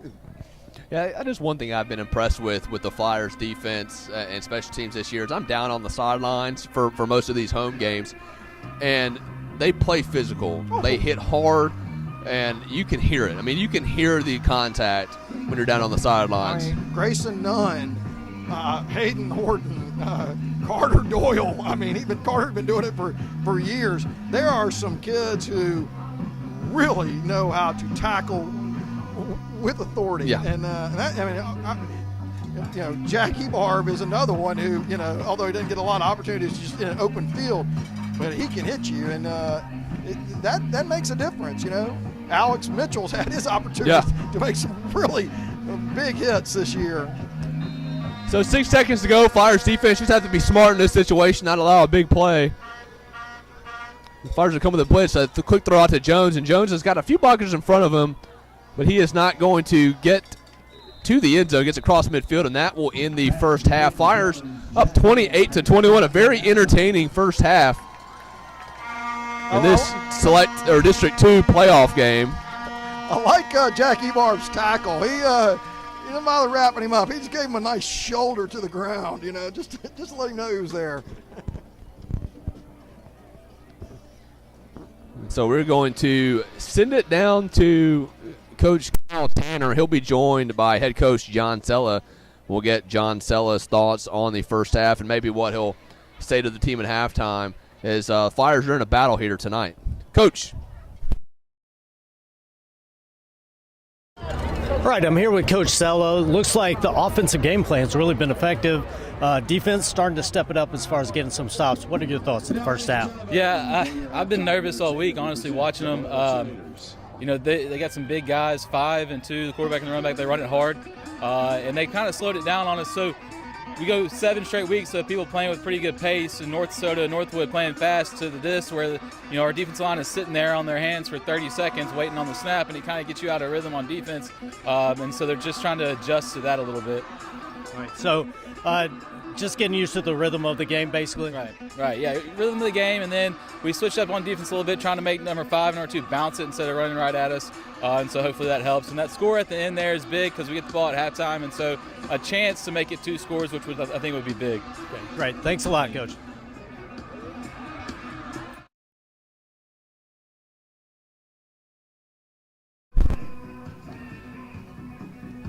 So welcome back to the LCB TV halftime show. We're going to take a quick break. Flyers up 28-21. Stay tuned for the interview with Coach Green done by Coach, and we'll be back for the exciting second half of Flyer football on LCB TV.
The three-pointers will be flying all over the Loyola gym when the annual alumni basketball game takes place on Saturday, January 4th.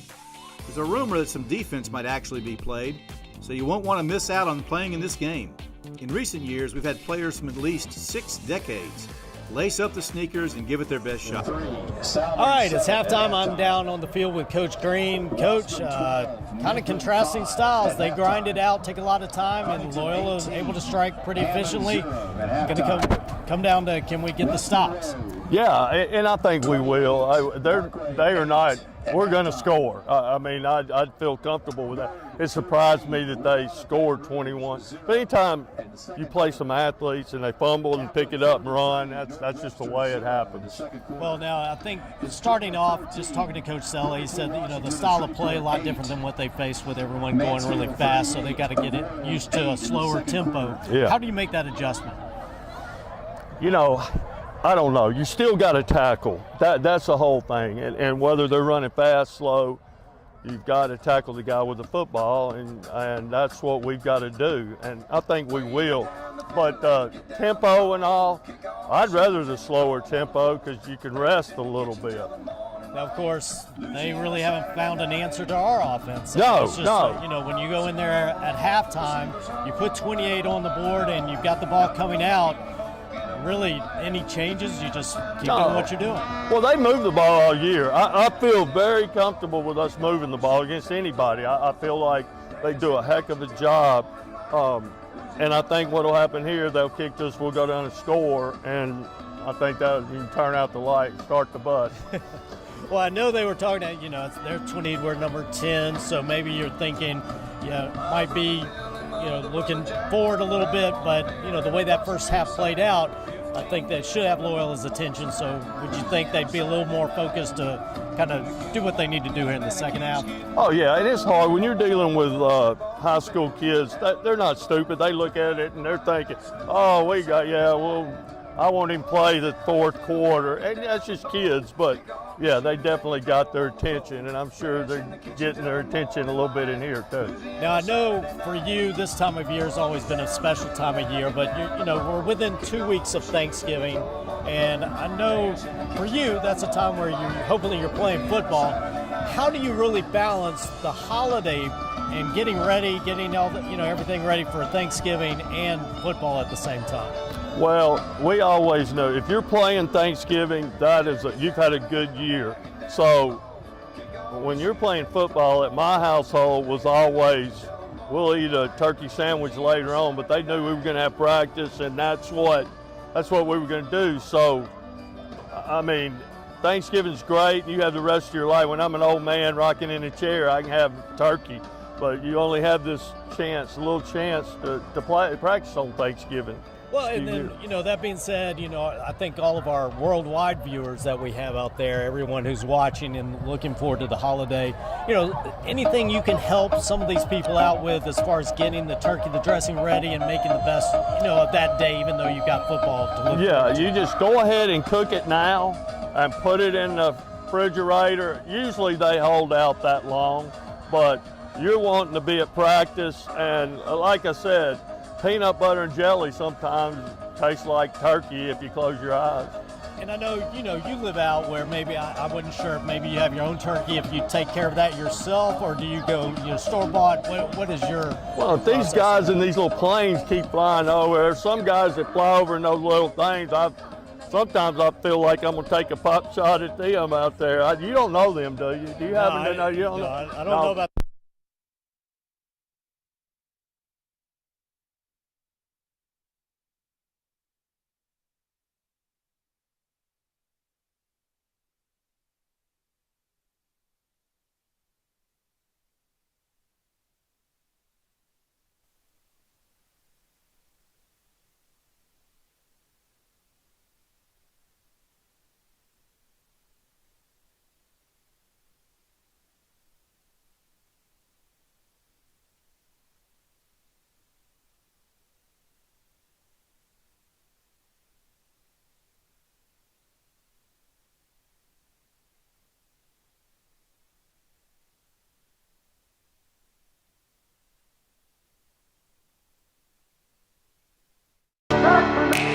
Passing the competition by leaps and bounds.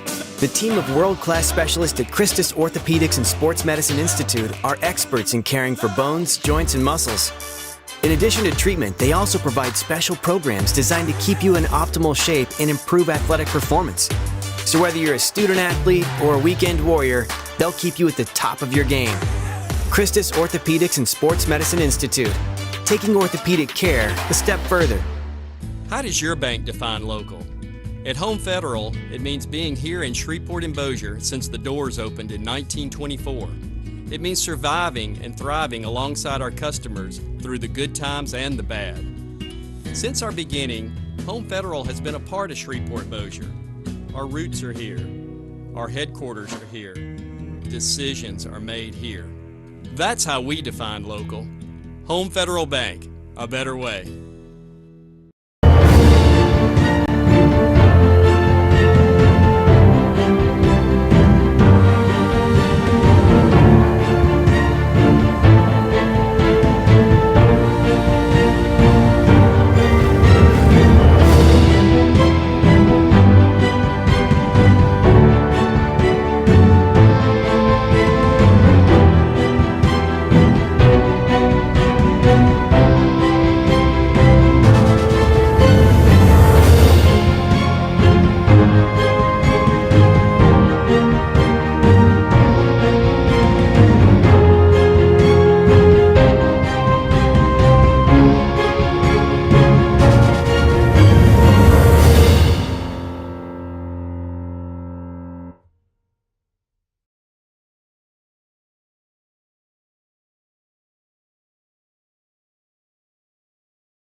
The three-pointers will be flying all over the Loyola gym when the annual alumni basketball game takes place on Saturday, January 4th. There's a rumor that some defense might actually be played, so you won't want to miss out on playing in this game. In recent years, we've had players from at least 6 decades lace up the sneakers and give it their best shot. It's a fun way to spend a Saturday showing off your skills on the hard court. This is a fundraiser for the basketball program, and you can play as much or as little as you like. If you're a former Flyer basketball player, we'd love to have you join us. The annual Loyola Style Show and Luncheon will be held Wednesday, November 13th at the Bossier Civic Center. Doors open at 11 a.m. and the show begins at 11:30. Sponsored by the Parents Association, the Style Show is a long-standing tradition at Loyola that celebrates the senior class. Loyola seniors will take the stage for the main show, where groups model clothes from local stores in addition to the Senior Walk and the Alumni Walk. All Flyer alumni and future Flyers are invited to join in the fun. With special seating available for each group, the Style Show is a great way to reconnect with old friends and meet new ones. Loosen up the arm and dig out the glove from the back of the closet. Get ready to show off your skills on the baseball diamond once again for the annual Old Timers game. Former Flyers will gather at Cicero Field on Saturday, April 5th for another fun game, and if you're a former baseball player, we'd love to have you join us. Even if you haven't thrown a pitch or swung a bat since you were in a Flyer uniform, you'll be amazed as to how quickly your skills will all come back to you. There are gifts for each player and lunch for all who participate in the Old Timers game. Contact the school if you'd like to sign up.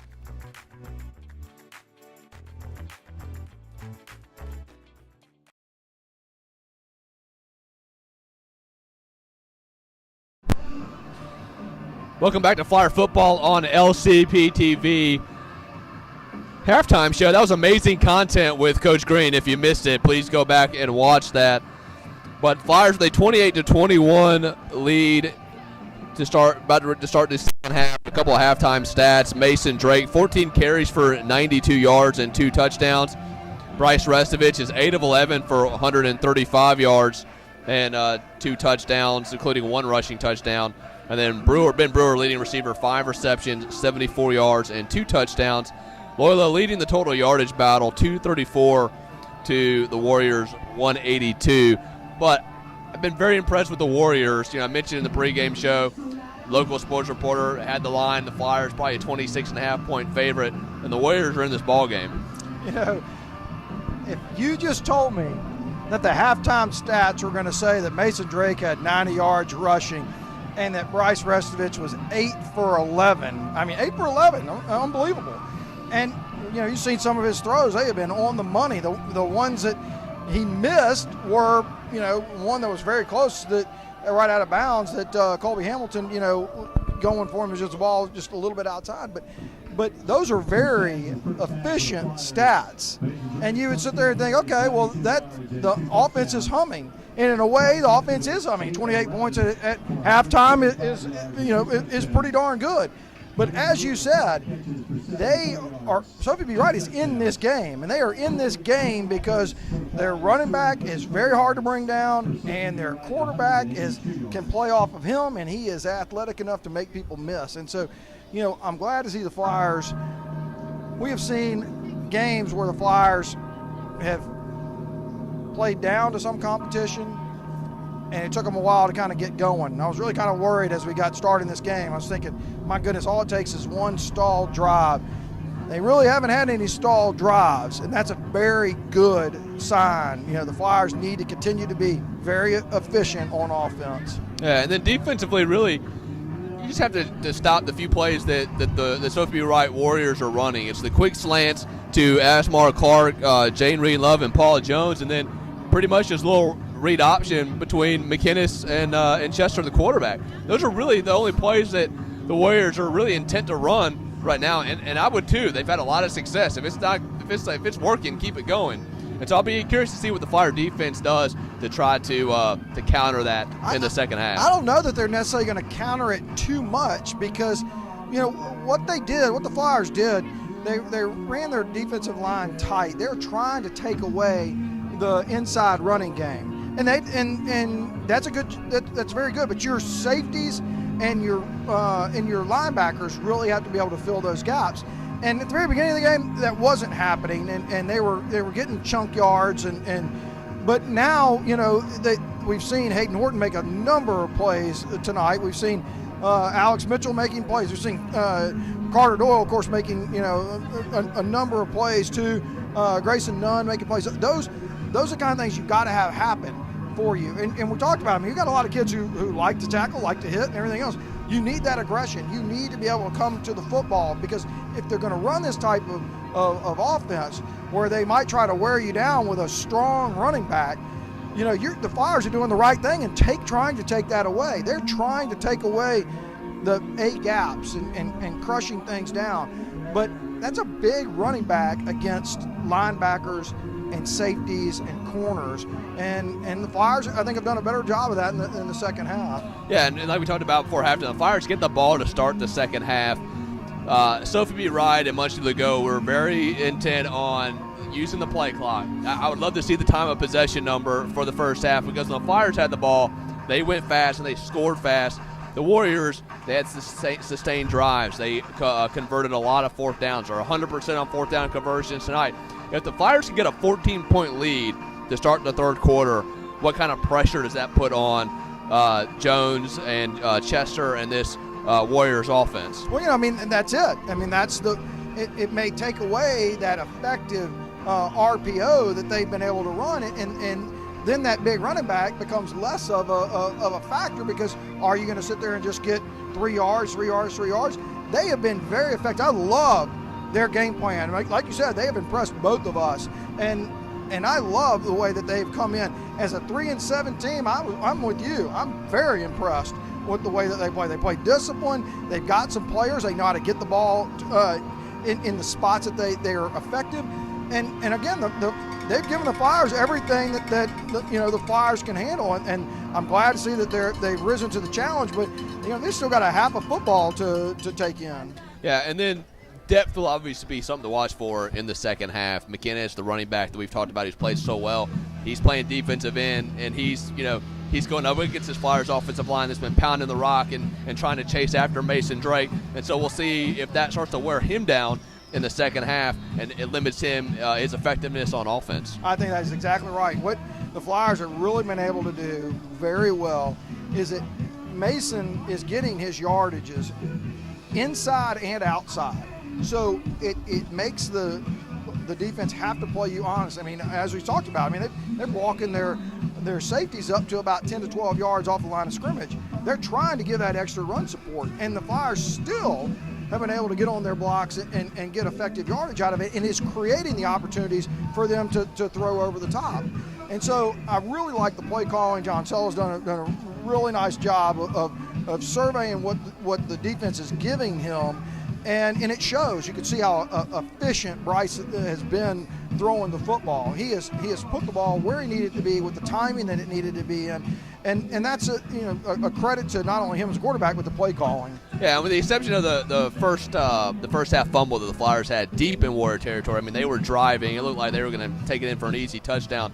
The Flyers have done a very good job converting third downs. They were 43% coming into tonight, and I think they've converted almost all their third down opportunities, setting up first downs, keeping the chains moving, and keeping the Warriors defense on their heels. And that's because of first and second down, because they have not – I can't remember a time where we've been in 3rd and 12, 3rd and negative yardage. That's because the pass calls have been good calls and good safe passes, and the effective running that Mason's had, and Bryce Restovich for that matter. Bryce has had 2 or 3 runs in that RPO, which you absolutely have to keep them honest.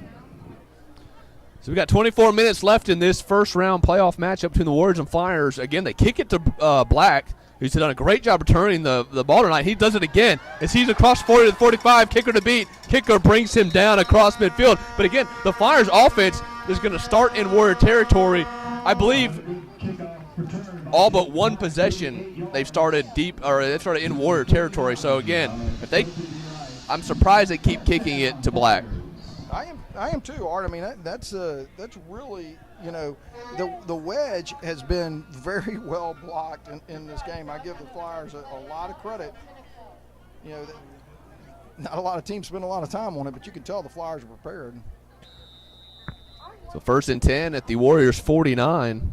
The Brewer in motion. Restovich had Brewer open, but he's going to take a shot downfield intended for Black. Black's going to bring it in to the 15-yard line. So instead of taking the easy check down first option, he went deep and he completed it. Well, not only he did it deep because the safeties were so far up. That's one-on-one coverage right there. And again, you have a taller receiver. He lays it out there for him, and the ball is laid out, so he has to turn back. The defensive back doesn't have a chance to turn back. Really beautifully thrown ball. The 1st and 10 from the 15, and Drake will be brought down. Gain of about maybe 1. I'm actually going to say he didn't pick up anything, so it'll be 2nd and 10. And that's one thing that I've really been impressed with Restovich this year is his pocket awareness. He doesn't get rattled. He keeps his eyes downfield, and he 9 times out of 10 makes the right read. Well, absolutely. Not only makes the right read, but it's all about timing. You have to have that clock in your head, and he does a very good job of not holding on the ball too long. He knows when he needs to get rid of the football and then let things happen as they're going to happen at that point. So the Warriors are going to give the Flyers 5 more, so a 2nd and 10 turns into a 2nd and 5. I'd like to thank probably Loyola superfan number 1, Bill Pugh. I think he's watched every LCP TV telecast. He let me know that he's watching tonight as well, so thanks to Bill Pugh. We appreciate his support as well. So 2nd and 5, Restovich in the end zone, and he has Brewer again. Touchdown number 3. For Ben Brewer. Again, look at what the Flyers did. They have watched Sophie B. Wright walk the safeties up, and that is 2 plays where they have rolled out in this drive. One to the right, one to the left. As you do that, the safeties are in no man's land because they're not already back anyway. And so right there, again, it was a really easy throw. It's one person that Brewer had to beat, and a nice job. So Grant Salmons into snap, the extra point attempt. Alex Mitchell with the hold. Good snap, good hold. Lorette kicks it up, and it is good. And the Flyers up 35-21. So they go 49 yards in 58 seconds and have extended this lead to 14. And we're going to send it down to Coach Kyle Tanner. Coach. All right, the Flyers come out of halftime. Quick strike, a great kickoff return, and then big pass, 34-yard pass. Then Ben Brewer gets his 3rd touchdown pass of the game. Flyers pretty much trying to take control here. Now, if the defense can just step up, get a stop, they're starting to look forward to next week at this point.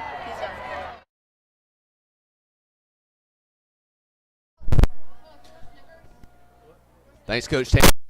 So the Flyers do exactly what we thought they would. They get the 2 quick, the score before halftime and the 2nd score to start the 3rd quarter, and Lorette will tee it up, and it is brought down the 24-yard line. His Love will go out of bounds. About the 30.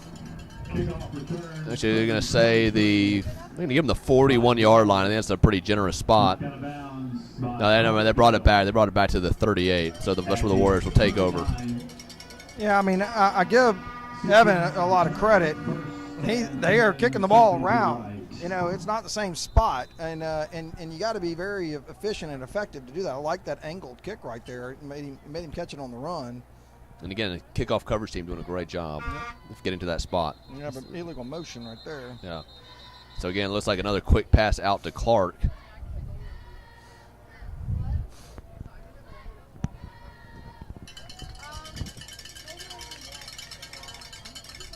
So these are situations the Warriors don't want to find themselves in, and they haven't been in a lot of these situations with the 1st and long. No, not at all. You're right, and again, kind of goes against what they kind of do offensively. But they've done a lot of safe stuff. I wouldn't be surprised right now if they came back to that same screen pass, or if they look for a quick little slant right here. And the inside receivers giving a little cushion again. Yeah. So McInnes is going to be just got nowhere to go. Great job by the Flyers defensive line as they blew that play out. That play was dead to start. I believe that was Jack Ebarb initially who stood up McInnes. Stood him up. No, I'm sorry. I think Budashevsky too. And I mean, again, stood him up, which is a feat in and of itself. and it held him up enough for the rest of the defense to get there. Really outstanding job. So 4-yard loss brings it to 2nd and 19. And Chester's got plenty of time to go, but all the guys are covered, and that is in and out of the hands of number 21, Danny Roberts. I'll tell you one thing, Flyers got lucky there. They did. I mean, I give the front three a lot of credit. I mean, that's 3 going up against 5 in order to put any pressure on him, but he had all day to get receivers deep enough to get a first down, and he threw that ball over the Flyer defender. I think that was Hayden Horton, but I'm not positive that he actually threw it over, but really a nice throw, and it should have been caught. Yeah. The Flyers get away with the one there. So 3rd and very long for the Warriors. 3rd and 19. Flyers come with the blitz. Chester's going to pick it up himself, and he's going to be across the 40 to the 45. Dives towards the sticks. He'll be about a yard short. But, again, they've been 100% on 4th down conversions tonight, and I'd be shocked if they don't decide to go for it here. 4th and 1. So 18-yard gain by the senior Paul Chester. Actually, they give him 17 yards. So 4th and a long 2. Chester around the left side. That's a good block by McGinnis to spring him free, and he'll pick up the first down. Very good block.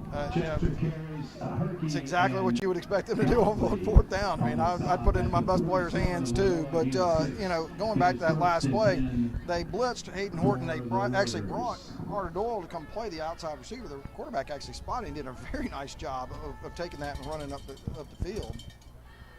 McGinnis keeping himself. He's still spinning, and he picks up about 13 on the play. So that'll be a first down, and he hit the hole hard.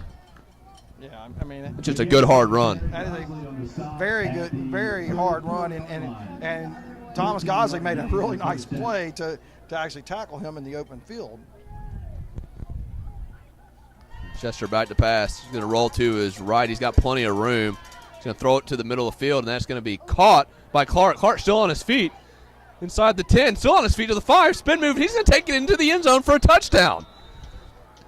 So a 34-yard touchdown pass from Paul Chester to Asmar Clark has the Warriors potentially within the touchdown. Yeah, I mean, again, that's the danger of only rushing 3. He did a very nice job of rolling outside, and I think it was Jack Ebarb that was on the edge, and he was trying to get off his block, but by the time he was able to, I mean, they're down the field, and so that he's able to see that pocket. It was a huge pocket to throw into, and then again, so let athleticism take it from there. Yeah, so Reyes knocks through the extra point. It is 35-28 with 9:06. So the Warriors do a great job of answering the big 17-yard run on 3rd down, sets up that 4th and 2 that Chester's able to pick up, and then from 34 yards out, he's able to hit his go-to receiver tonight, Clark, who was wide open in the middle of the field. I mean, the Flyers are going to have to take chances. I mean, they're at some point you're asking a lot for 3 guys to put any pressure, and when you're dropping 8 and you're trying to have those pockets, it's one thing if you're actually presenting a little bit of pressure, but ultimately those pockets can be found if you give a quarterback enough time, and especially if you're running some of the guys deep, and then some of them are coming, going into the deep middle. I mean, you're going to see those gaps, and so he's back there for 6, 7, 8 seconds to surveying the defense. So we'll see if they kick it to Jake Black again, and they are.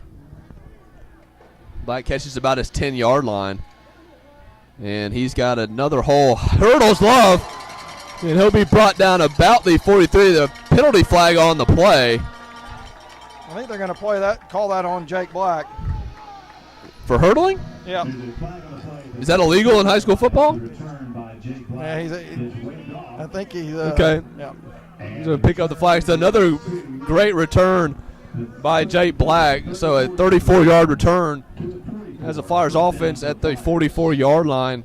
And again, the Warriors have not shown an ability to stop the Flyers offense at all, with the exception of the fumble. I like that the head referee corrected the side judge there on that hurdling call. So he waved that off pretty quick.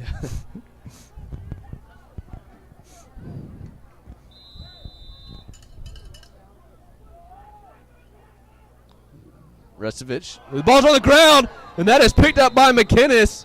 So some miscommunication between Restovich and Drake, and another turnover for the Flyers, their second of the night, and the Warriors have the ball back in Flyer territory. Yeah, this is, that's absolutely what you don't want to see right there. That looked like they were not on the same page at all on that handoff, and so, puts the Flyers defense right back at it. And again, the Warriors haven't done really anything to stop the Flyer offense. The Flyer offense has hurt themselves tonight. Yes. So 1st and 10 at the Flyer 41-yard line.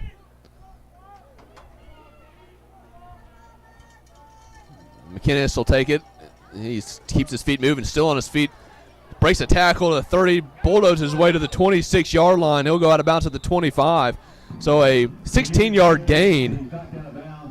And he is running with some authority as Gosley was able to get him out of bounds. And that's what we were talking about. You keep them in the game, you can keep them playing this style of football. And you can see how effective he is. That was Hayden Horton that stood him up, and he just, wiped him aside.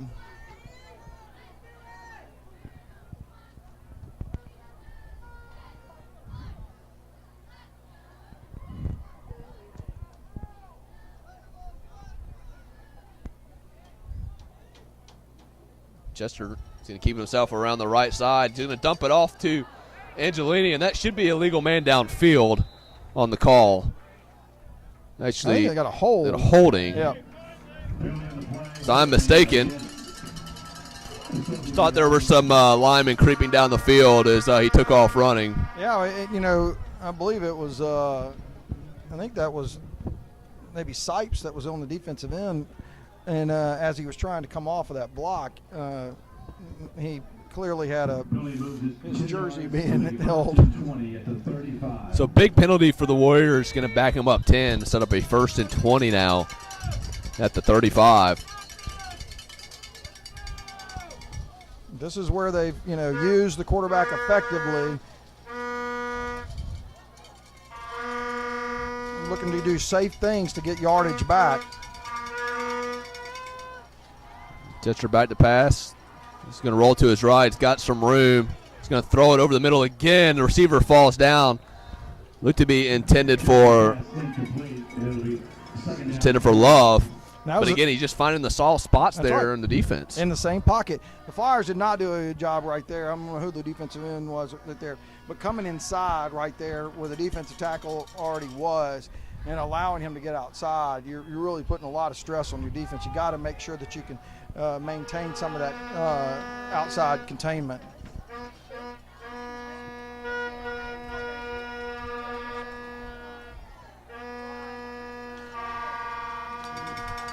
Flyers rushing through again. Chester rolls to his side, steps up. Got nowhere to go. He's going to dump it to Antolini, but Antolini not able to bring it in. So 2 incomplete passes will set up a 3rd and 20 for the Warriors. All right, so I'm going to talk about that play right there. That is exactly what I'm talking about. Wyatt Lofton came up the field, outside containment, made him step up, and allowed Jack Ebar, the other defensive end, to chase him down and put him under stress, which is very different than what the Flyers were doing before, where they were able to be bottled up on the inside and allowing him to get outside. 3rd and 20. Over the middle to Clark. Clark again, he's got it to the 18-yard line. Not enough for the first down, but it's going to set up a 4th and short again. And again, I'm still going to be shocked if it's not Chester or McInnes on this play. Yeah, I mean, the Flyers may need to think about trying to send somebody off the edge rather than the middle linebackers, because every time Hayden Horton's come in to blitz, they picked him up, and the middle of the defense is open. So the Flyer faithful making some noise on this big 4th down play. Here with 7:30 to go in the 3rd quarter. Chester back to pass. Got nowhere to go. He's got nowhere to go. He's going to be brought down, and the Flyers are going to take the ball back. What an outstanding play by Grant Solomon. Outstanding. To shed that block, to stay on that for 3 or 4 or 5 seconds to get off of that block, and then to single-handedly take down the quarterback. That really that may be one of the plays of the game when this is all said and done. Yeah, I'm shocked that Muncie Legault decided to call that play and not keep it in Chester or McInnes's hands. They've been so successful converting fourth downs tonight, but the one they didn't get could be the big one, like you said. But, I mean, we've had such a hard time even getting to him, and that was a pure effort play by Grant Solomon to be able to get there and take him down single-handedly. So Drake is going to be brought down for a loss of about 3 on the play. Fire fans wanting a face mask call, but it looked like he got the shoulder pad, not the face mask. Yep. Again, they are committed to bringing their safeties up, and right there they are going to try to take away Mason Drake. So it's going to present opportunities again for Bryce to potentially hold the ball and take it around the end, going the opposite way, or essentially to have plays on the outside. It's a loss of 3, 2nd and 13. Jeter in motion. Restovich rolling to his right. He's going to dump it off to Jeter. Jeter makes a man miss, and he picks up about 12 on the play. I'm going to say his knee was down, picks up 11, so that'll set up a 3rd and short. So good job by Jeter of making this man miss. Really a fantastic job by Jeter to get those extra couple of yards, get close to the first down. So look again, here we have essentially 8 in the box as they're shifting, expecting the RPO. Drake is going to turn his feet, and he's going to be right at the line to gain. I think he should have enough for the first down. Ooh, I don't based sure on the that spot. Because he looked like he was over the line. And they're going to go ahead and give it to him. So he does just enough to pick up a big first down.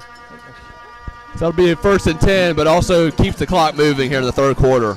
I mean, again, an effort play by Mason Drake. You have got to get that first down right there. You do not want to put your coaching staff in a decision-making at this point about whether or not you're going to go for on 4th and inches.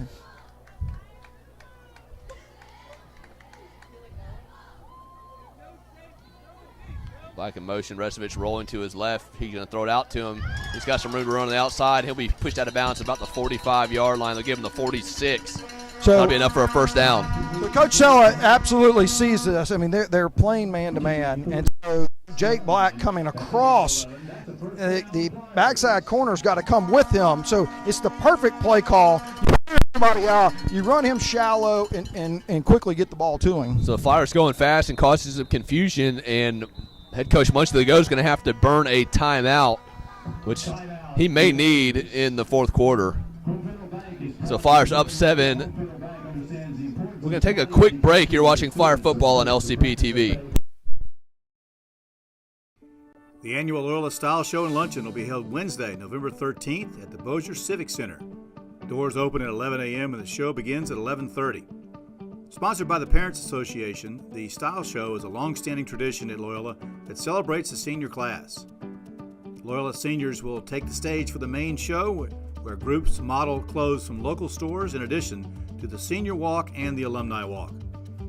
All Flyer alumni and future Flyers are invited to join in the fun. With special seating available for each group, the Style Show is a great way to reconnect with old friends and meet new ones.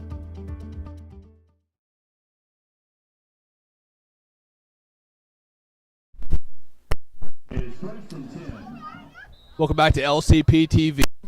After the timeout, 1st and 10 for the Flyers. Brought Jeter in motion. Another read option, and Mason Drake is going to keep his feet churning. He's going to be right at the line to gain, maybe just a little bit short, so a good 9-yard run by Mason Drake. Again, the motion there is carrying that corner with him through that defense, and so they're able to run inside. It creates a little bit of confusion as the defensive player is actually running. The timing on that is really important. But again, you could see that the Flyers are identifying that these guys are going to end up playing a man-to-man. They're walking the safeties up. You've got opportunities on the outside, and you got opportunities to actually go inside as the motion moves. So again, the same play as they've got Jake Black. Makes a man miss again. They're going to say he stepped out of bounds at the 35-yard line. But again, like you said, everybody coming up on those motion plays, that guy's just running free wide open, and Restovich is taking the easy play. It's an easy call, and I'm glad that Coach Stella, is making it easy, because that is as long as they're going to stay in this defense, as long as they're going to walk up and support the RPO on the inside, you've got these opportunities. And if they're going to sit there and play man-to-man, yeah, I'd put somebody in motion every time, making them run to see if they can keep up as the play snaps. So another 1st and 10 for the Flyers, and they're going to take a timeout. Timeout, Loyola. So again, Coach Sella not liking what he sees. He's going to burn one of his timeout. But with a 7-point lead and the way that he's calling the game, I mean, the Warriors defense just, with the exception of the fumbles, they're sticking to their game plan, but they can't stop anything the Flyers are doing offensively. That's the only thing I don't like about that timeout is you have them running all over the field, and all your motion is making them run. You don't want to stop that. You don't want to give them a break. Make them continue to do it, And, that's the nice thing about it. The Flyers use multiple formations. So, they're looking for their assignments, and then you motion around. You still got to move around pre-snap.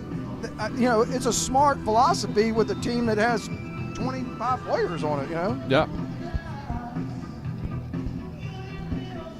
And again, like you said, you're running these plays, and you're using all 53 yards sideline to sideline.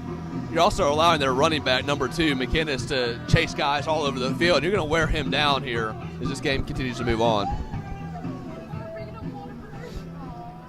So after the timeout, the Flyers come out with trip set to the top of the screen. They're going to hand it off to Drake. Drake through the hole. Drake makes a miss, and he's going to take it to the house.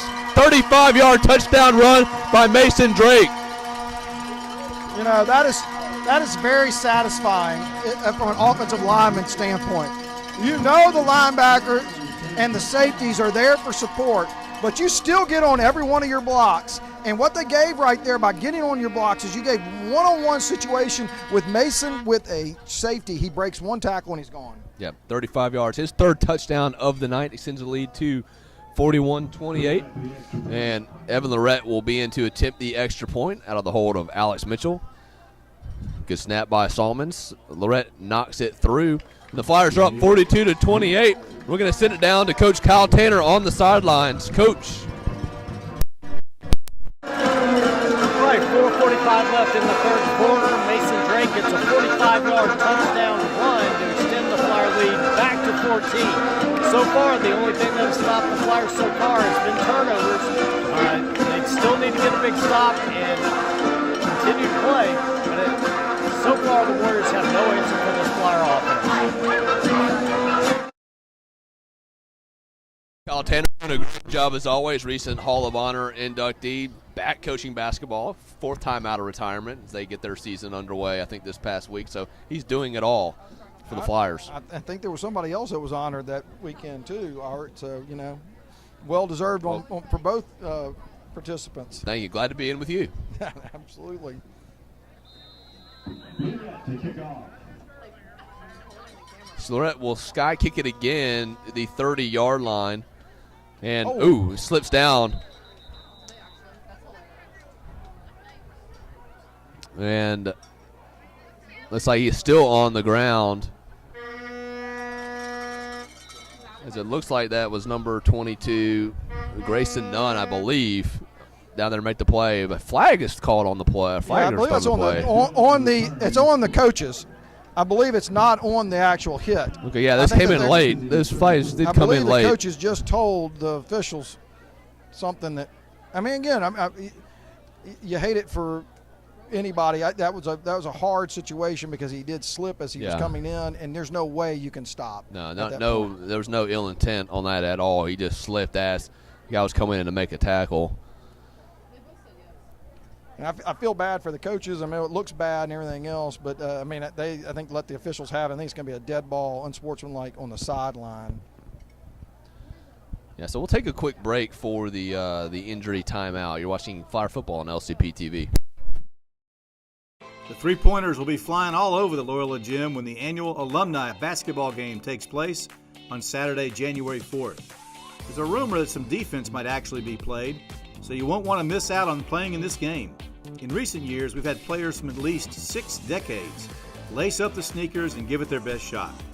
It's a fun way to spend a Saturday showing off your skills on the hard court. This is a fundraiser for the basketball program, and you can play as much or as little as you like.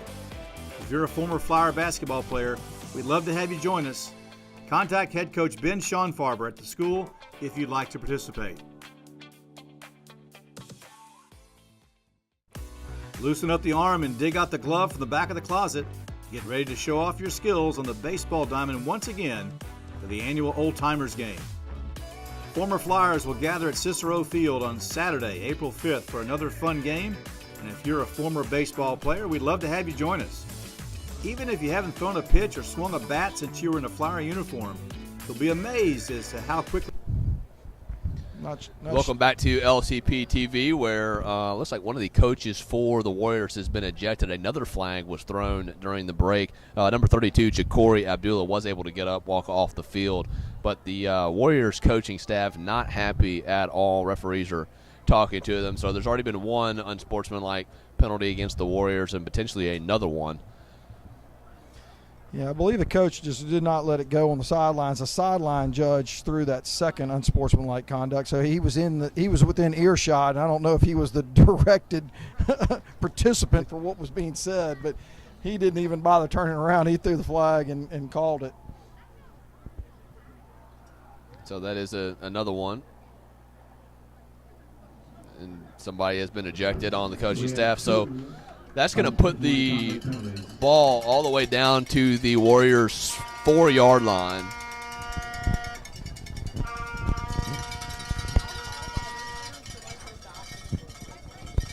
So if the Warriors are going to stay in this ball game, they're going to have to go 96 yards. Yeah, and I don't know. It looks like they were getting escorted off. It looked like they're taking kind of a long walk off of the field. I'm sure the officials are going to allow them to take that long walk and try to keep things a little cooler. I guess they called it a dead ball. They're giving them 1st and 10. They're not obsessing that on first and 10. For the Warriors at the 4.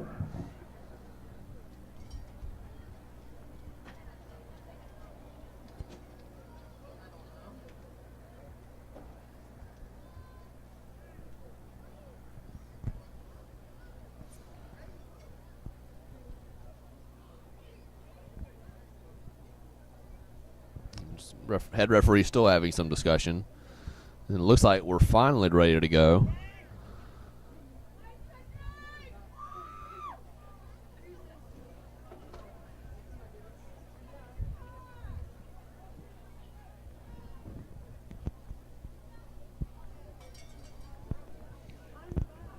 But the fact that was, on a dead ball and not with the start of the play, and you got 1st and 10, even though 30 yards are valuable, we've certainly seen them go down the field. So starting out in 1st and 40 would have been a different story. Yep. So Chester's going to take it around the right side. He's really got nowhere to go. He pushed out of bounds about the 8-yard line. Chester scrambles. He's forced out of bounds by Carter Ward. So he picks up only about 4 or 5 on the play, so bring up a 2nd and looks like 6. Again, very effective first down call. 2nd and 5. Sorry, 5-yard gain, so 2nd and 5 at the 9.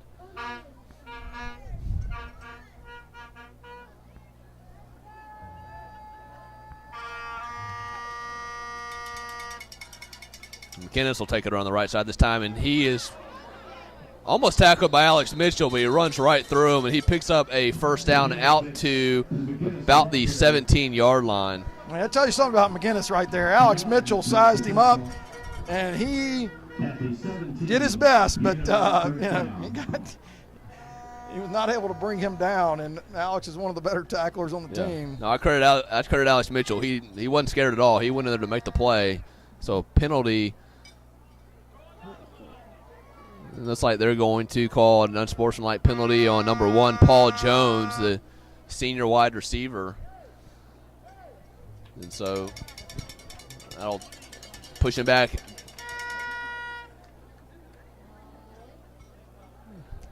Now we just got some frustration with the Warriors.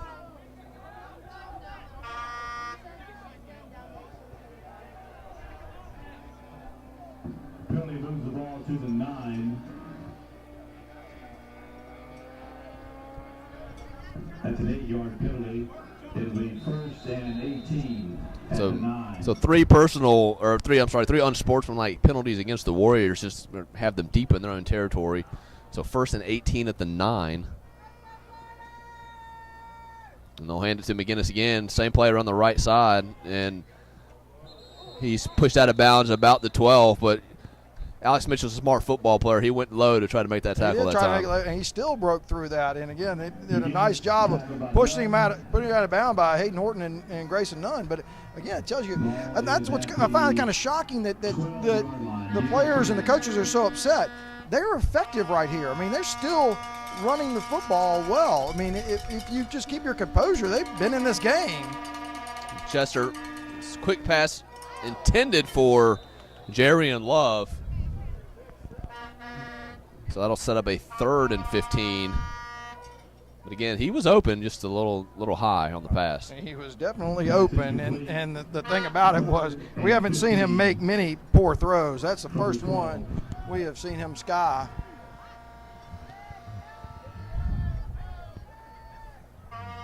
So Flyers had a great opportunity to get the Warriors off the field. A penalty flag on the play. And Chester had a little bit of problem with the snap. And that's going to be offsides on the Flyer. So it's going to. Again, that is just one of those calls that you cannot have. You have them where you need them to be. That ball was snapped and he had trouble with it. And, again, I don't know if the whistle had something to do with that. But, that's just something. Those are mistakes you cannot make. So ball moved out to the 17-yard line for this 3rd and 10. For the Warriors. Chester back to pass over the middle again. He's got Jones. Jones is going to pick up the first down, spins his way for a few extra yards, and he'll be tackled he'll give him forward progress out to the 34. But again, another 3rd and long conversion for the Warriors. Right over the middle again, and a well-timed throw. I mean, you give them tip your hat to that too.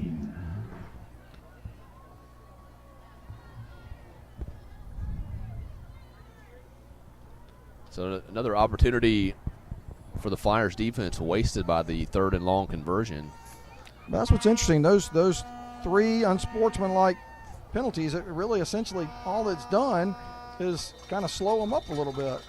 Yeah, so Jones with the read option. Chester with the read option is going to keep it himself, and he'll pick up about 4 on the play and set up a 2nd and 6. Gain of 3, 2nd and 7. So Nunn with a good tackle, bringing him down, not allowing him to get any extra yardage. McInnes will take this one this time, and he's going to put out on the left side. He'll pick up the first down and then some, still on his feet. The 46-yard line of the Flyers. So another hard run by Avante McInnes. And Horton make the tackle on McInnes.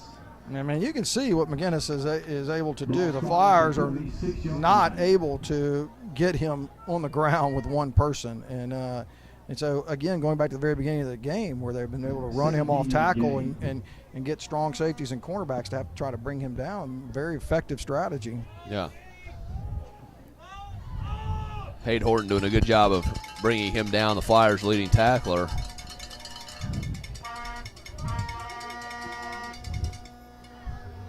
Chester's going to keep it himself this time. He's going to pick up about 4, but that should come back, and it's in that area of holding. And it is. So 1st and 10 will now be a 1st and 20 for the Warriors.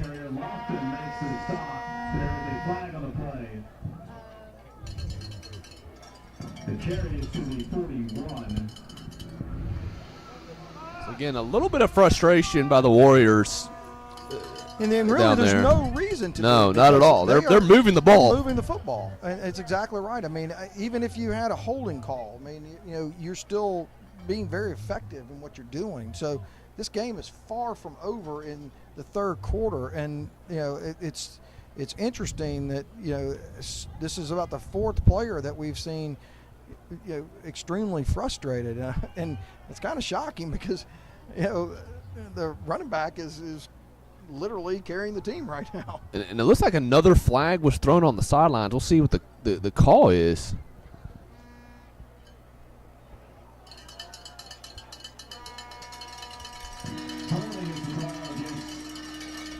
And then a personal foul. Again, looks like another self-inflicted wound for the Warriors, which, again, I'm with you. I don't know why their frustration is showing. You're only down 2 scores. You've been moving the ball effectively all night, and you're just continuing to just hurt yourself. Yeah, I mean, I it's kind of shocking as well as they've played in this game to let this little moment become something that is more than it needs to be. And that's 4 to 5 personal foul penalties, and this one's put them into a situation where now they got first and 37. First and 37, from their own 30-yard line.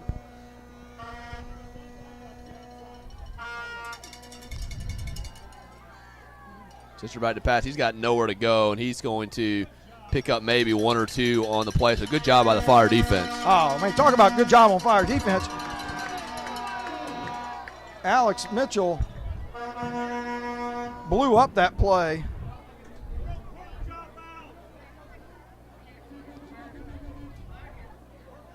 I'm telling you, and if the Flyers end up getting a personal foul penalty here in this situation, after you have them on first down and 37, that is beyond unacceptable.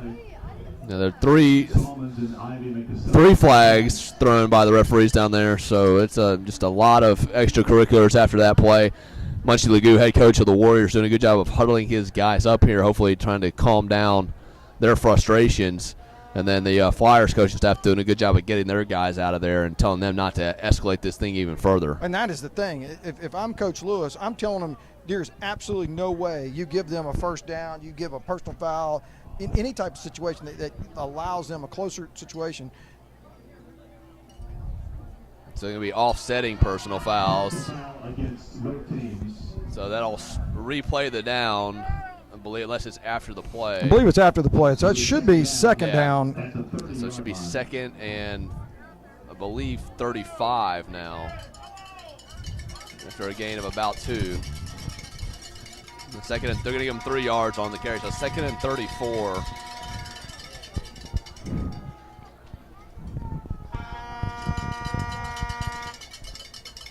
McInnes will keep it himself, still on his feet, still spinning, and he'll be shoved out of bounds. McInnes carries Lofton, makes the stop. And again, that is Wyatt Lofton, another very strong kid who just stood him up, but still couldn't get him to the ground. Thank goodness, got him to the sideline. But a nice play by Wyatt Lofton. But it tells you how effective that running back really is. Yeah, McInnes having a great night running the ball. So 3rd and 28. Now we've seen the Warriors convert a lot of third down plays. They're just going to throw a screen to Jones, and Jones got nowhere to go. He's going to be brought down by number 22. And that is Grayson Nunn, the junior strong safety, with the tackle. So finally, after a lot of plays and a lot of penalties, it's a 4th down situation for the Warriors, and they'll send out Cristano Reyes to punt. And there's Grayson Nunn again. That was not a gentle tackle right there. No. So we've seen Grayson have plenty of big hits, and that was another one there. So it'll be the the 3rd punt, I believe, on the night for the Warriors. Black took the first one. Had a big return on the first one. This is actually going to be brought in by Mitchell. Mitchell fair catches it. Smart play by Alex Mitchell just to haul that in at the 31-yard line.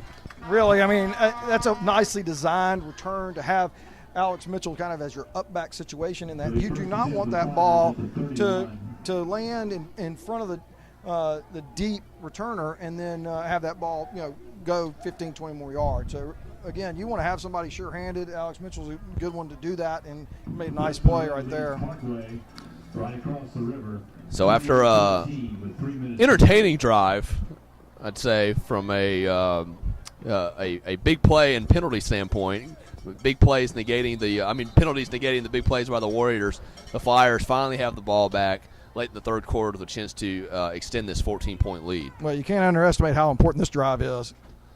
So again, Restovich, get upfield, good. And he will pick up the first down, and that's another penalty as he is well out of bounds. But good job by Restovich knowing where the first down marker is and getting to it. You know, again, I look at the coaches did a great job. That was number 20 for their team. He took them off the side right there. You know, it wasn't anything totally malicious. It was just not knowing the space, and the coach took him immediately off to make sure that, you know, he understood. You know, you got to be careful in those situations. But again, from the Flyers standpoint, this is a huge drive.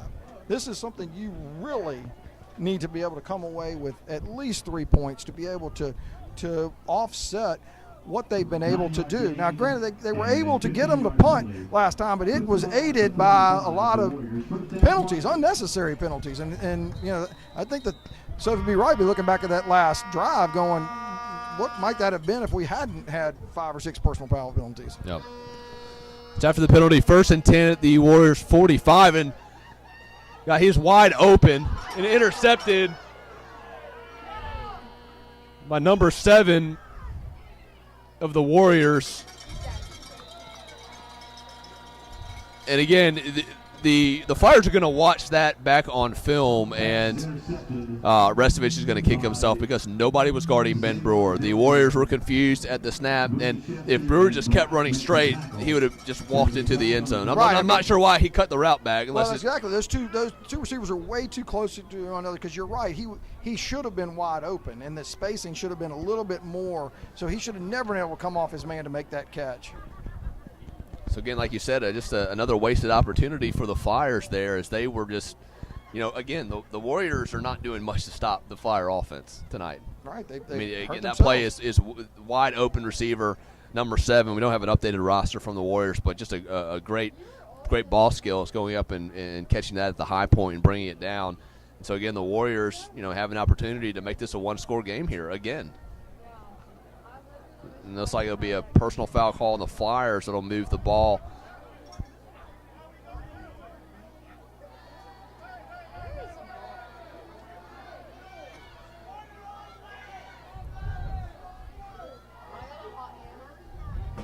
My goodness, got that's 2.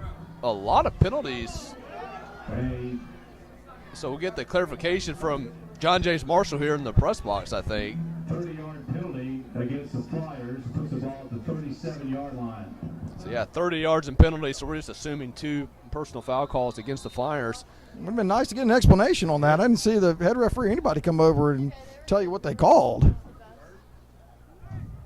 So not only do the Warriors get the ball back, but now they're at the Flyers' 37-yard line with a minute to go here in the third quarter. Chester back to pass. He's going to dump it off to the sidelines. That is complete and for about a gain of 7. And that is, looks like Love with the reception. Pass is complete to Love. Berkey makes the tackle. So 2nd and 3 now at the Flyer 30-yard line. 2nd and 3.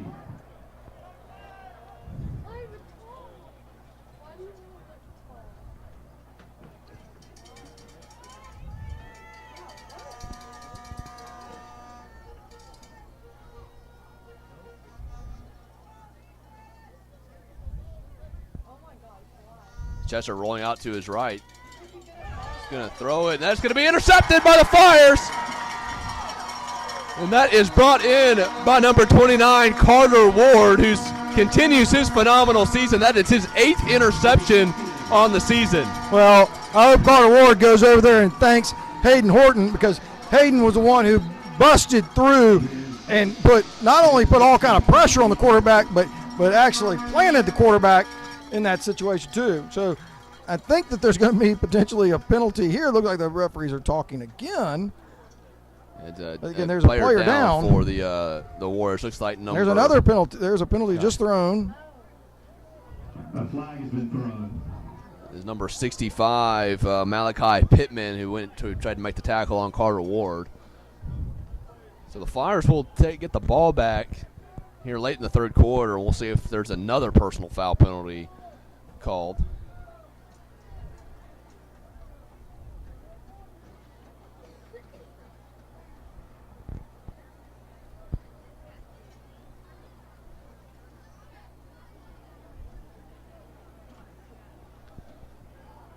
While we wait, thank you for all the viewers watching playoff Flyer football on LCP TV. Oh, I have it as we move into the 10 o'clock hour with this game. With seems to go nowhere in the third quarter. Reminder of late local news following tonight's game, and Murder, She Wrote, will be joined in progress, except on the West Coast. Oh, my goodness, look like they're marching it against us. And yet the flag came out very late in the huddle. I don't know what in the world. Again, it'd be nice if the head referee, here we go, maybe he's going to give us a call here.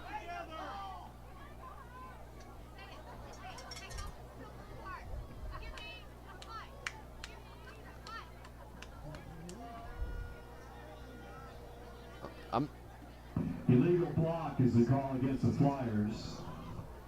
So finally get the call, illegal block, if you heard that over the PA announcement. So that'll push the Flyers back inside their own 15-yard line down to the 14. So I don't know why that flag had to be thrown in the middle of a huddle of the referees, but okay. The Flyers really need to be careful here. They've shown, effectiveness running the football. They've shown effectiveness in using motion to get quick isolation for things. So I would put the Sophie B. Wright into the same type of pressure you had before. And Drake with the carry. Restovich is going to keep it, and he picks up about 5 on the play out to the 20-yard line. A 6-yard gain. I really like that call coming out of the gates. Again, it's not something that you run a lot, and so right there you saw 2 people go with Mason Drake right there. Yeah, great read by Restovich there. Absolutely. If he'd have given it to Mason, it would have been bottled up behind the line of scrimmage. Yeah, so Flyers don't have to snap it here. It's in the third quarter, so we will, I think, send it down to Kyle Tanner with a sideline or a quarter report. But the Flyers with a 42-28 lead here at the end of the third quarter, with an opportunity to really put this away.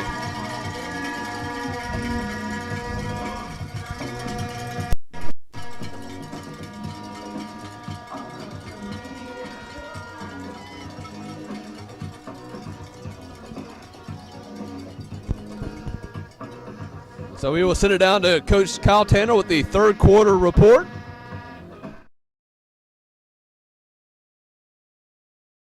All right, the third quarter finally comes to an end. Now, the third quarter was all about penalties, and more specifically personal fouls. Lost count, don't have that many fingers. It was at least 10. 2 coaches ejected. The Flyers have yet to really be able to put away Sophie B. Wright. It's still a 2-score game, but the Flyers do have the ball in control of this game right now. Let's go back up to the Carmies upstairs.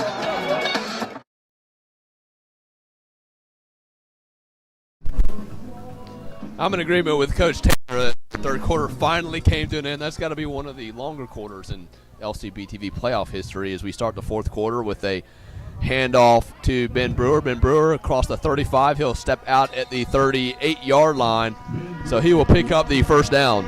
Very nice call right there. I really like, again, a nice running play, making the defense stretch out.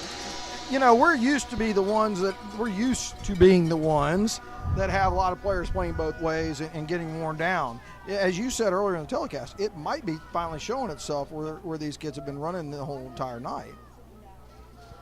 So 1st and 10, Restovich will hand it to Drake, and actually that's a great great tackle by number 34, Reggie Noel, for the Warriors. Yeah, really, he read that beautifully. Again, the Flyers need to keep from negative plays. I don't mind the call. I mean, I like us running the football. Mason's been very effective, but he read that beautifully. Yes, the Flyers did a nice thing in that they motioned out, and so they really might have had something there had he been able to get blocked, and Mason would have had an opportunity. So 2nd and 14, a great screen call, but read very well by number 52, Renee Martinez. As he brings down Drake for gain of maybe 1. So again, the Warriors playing hard here, still in the fourth quarter, with an opportunity to force a fourth down opportunity for their defense. Yeah, I mean, here we have the Flyers in a 3rd and long. It's been, maybe the first time all game it's been that way. And Restovich to Brewer, he's going to step out of bounds at the 47-yard line, so that'll be short about a yard. So decision time for John Sella. Now this one is very difficult right here. You're on your side of the 50. It's a long 1 yard to gain, so he's going to keep the offense on the field, try to go for it here, maybe try to draw them all sides.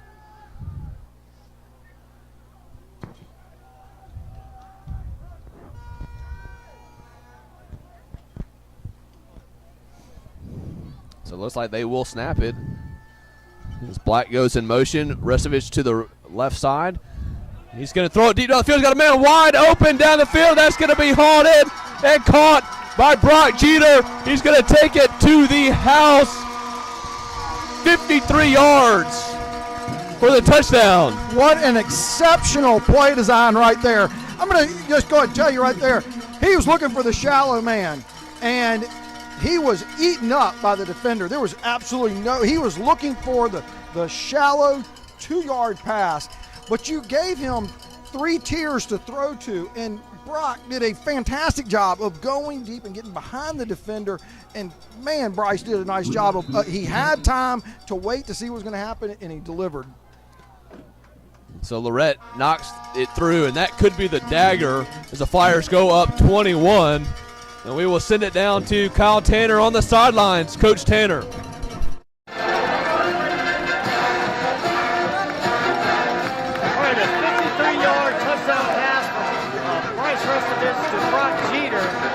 Broken this game open, so now still a lot of time to go, but the Flyers have a little bit of breathing room. They just need to really kind of stop the Warriors, and the Warriors just don't seem to have enough firepower to make it happen just in one quarter. Back to you upstairs. Thanks, Coach Tanner. And as John James Marshall mentions, that's Bryce Restovich, 4th touchdown tonight. Gives him 27 on the season, and he has set the new single-season passing touchdown record for the Flyers. A lot of great quarterbacks have come through over the years for the Flyers, and Bryce Restovich is on top. Yeah, that's well deserved. He's had a heck of a year, and what a throw on a 4th down situation to actually break that record. Yeah, what a way to do it. His Love will haul it in at his 17-yard line and go out of bounds at the 29. So again, that's just like you said, just a huge play for the Flyers on 4th down. The Warriors trying to get them off the field, but how about the call on the 3rd down play to set up the 4th and short? Absolutely, man. It was really no hesitancy by John Sella. I mean, John Sella is one cool cat because he didn't hesitate one bit at 2 yards. You sit there and think about a short field with 10 minutes to go with an offense that's been able to move the football against you. That's a bold call, Yes, the Warriors got a lot of work for them to do, and time's not on their side. 10:15 to go in the 4th quarter, down 3 scores. Hamden in the backfield giving McInnes a break as they dump it out to, looks like that is number 1, Paul Jones. So he picks up about 7 on the play, maybe 8, and set up a 2nd and 2. See, this is what the Flyers can do now. Now, if they're running this type of offense, you got to do that for 21 points. And so if you're only getting, 5 or 6 yards per pop, you are going to eat up a lot of clock. So 2nd and 2, Allie Hamden to Chester's right. Chester's got really nowhere to go. Throws it over the middle, intended for Clark, and that'll fall incomplete. Yeah, I mean, that deep middle he likes. It's been wide open all night. Yeah. I mean, he was kind of thrown across his body, so that one was a little bit tougher throw than he's had to make on the times that he's rolled out to his right. But he's had enough time that deep middle pass has been open. So now 3rd and short, and you don't have McInnes out on the field. See what they decide to do. Chester's going to hand it to Hamden, and Hamden, he's not McInnes, and he's going to be brought down for no gain, and that'll set up a 4th and short. I mean, what an incredible play by Jack Ebarb to slow him down from the backside, and then Hayden Horton coming from the linebacker position and making the tackle. Hamden carries Doyle and Horton make the stop. So, now down 3 scores. This is essentially the ball game if you have any chance of coming back on this 4th down play if you don't get it. Yeah, I mean, after the Flyers just scored, it does make some sense. This is the ball game, and so it makes sense to go for it in the situation. And that is dumped off to Clark, and Clark will pick up the first down. And this go time all the he's way. across midfield to the 45-40. It's a foot race now to the 30, to the 25. Still on his feet, and he will fall down about the 6-yard line. So hard to see from up here. Good job by the Flyer defensive back of just getting over there and slowing him down. And there's that same little slant on it, and again, he delivered it when he needed to deliver it, and as he does, as he crosses the other way, the Flyers have had a hard time. They've been flowing to the football, and so as the football going the other way, they've been breaking big plays that way. Yeah, McKinnis back in the backfield with Chester, and again, another 4th down conversion for the Warriors. McKinnis will take it around the right side, and he is going to get into the end zone from 6 yards out, so that'll make it 49-34. Again, I think that was Fade Ivy that had a chance at him in the backfield, and again, one-on-one situation. That's how effective he has been tonight. McGinnis on a 6-yard they're gonna. touchdown. I thought. Did they say he stepped out of bounds? I believe they got to be going for 2 here. Okay, yeah. Interesting. Let's say I didn't see any. Chester, good block by McKinnis, but he's got nowhere to go. But he falls into the end zone for 2, so that'll make it 49-36. So Warriors not dead yet. That huge 4th down conversion has got them somewhat back in the ball game with 8:28 to go. They still have 2 timeouts. But again, they just have not been able to stop the Flyer offense. Yeah, I mean, as you said, the Flyers have stopped themselves, and that's what they got to make sure that they do not do, because this game is far from over with this much time left.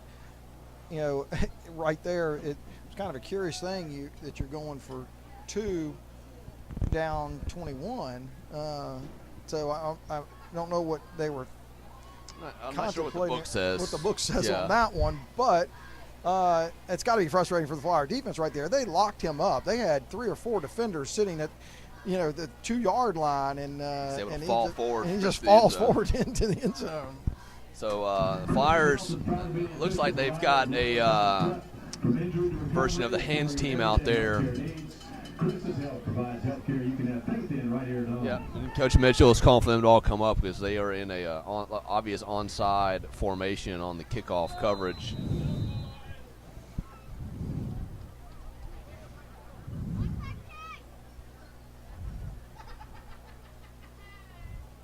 It's on the ground. Ball is still free, and that is finally corralled. So good job by, hard to see from up here, John, number 26. So yeah, so good job Ivy falling down on that. Okay, and that was exactly where Coach Mitchell just had them shift to. So how important was that shift? You might have thought it might have been the 10-yard variety onside kick, but the hard punch at somebody is one of those things that if it gets past that level and you don't have somebody sitting there and that ball just died before it got to the sidelines, that is a very dangerous place to have football. So it was a nice shift. Yeah, great job by Ivy just, getting down there and falling on the ball, not trying to do anything crazy. So Drake will be tackled after a gain of about 1. Penalty flag on the play. It's got to be illegal shift or false start. So that'll push the Flyers back 5 yards, set up a 1st and 15. So not the direction you want to be going here in the 4th quarter. Definitely not. And this is the kind of thing you got to be careful about. You want the clock running, and you want to be effective with your plays here to try to get 15 yards. So, trying to throw for it and getting incomplete passes is one of the things that can really, make this game last a long time.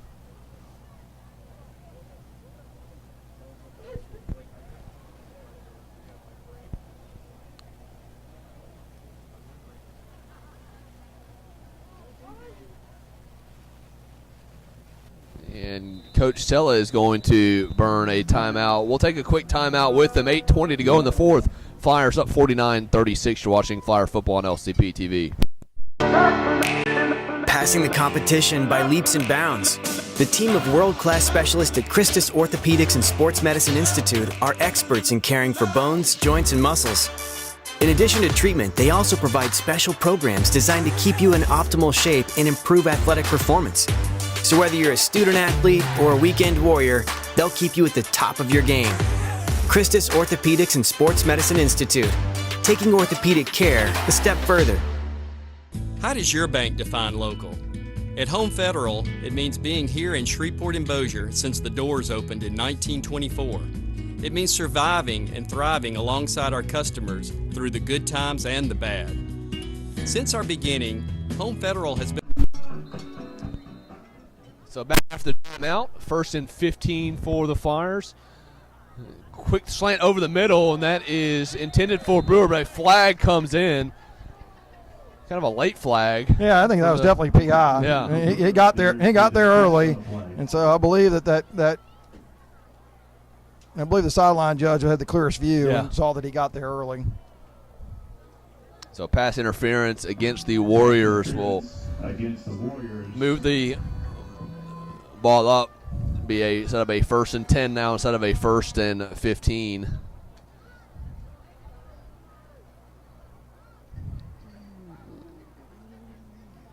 Moves the ball to the 46, where it is a 1st down for Loyola. Now that was a big play. Big play. And it's one of those bang bang situations, but you know, it definitely looked like he got there early.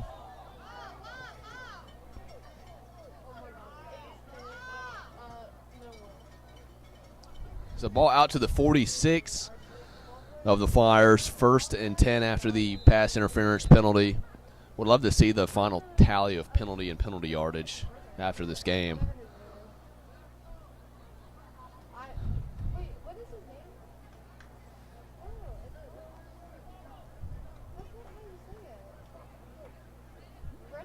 Mason Drake up the middle, gain of about 2 on the play, but that will keep the clock moving. Really, that's a strong run right there, even though it's only 2 yards. I mean, you can see again, they have got everybody walked up. This is their season. Oh, Mason's coming out of the game. This is a big moment in this game. It's an ankle injury. And so they'll send in Tyler Moore to try to get an update on Mason Drake. But again, like you said, positive yards in these situations is what you're looking for. Restage back to pass, just quick pass out to Brewer. Brewer's got some blocks in front of him. He's across the 45. And he will have enough for the 1st down based on forward progress, I believe. Let's see where the spot is. No, I think they pushed him backwards. So I think they're only going to give him 9 yards in that situation. You're right. He had forward progress. And then as he kind of just stepped back a little bit. Stepped back a little bit.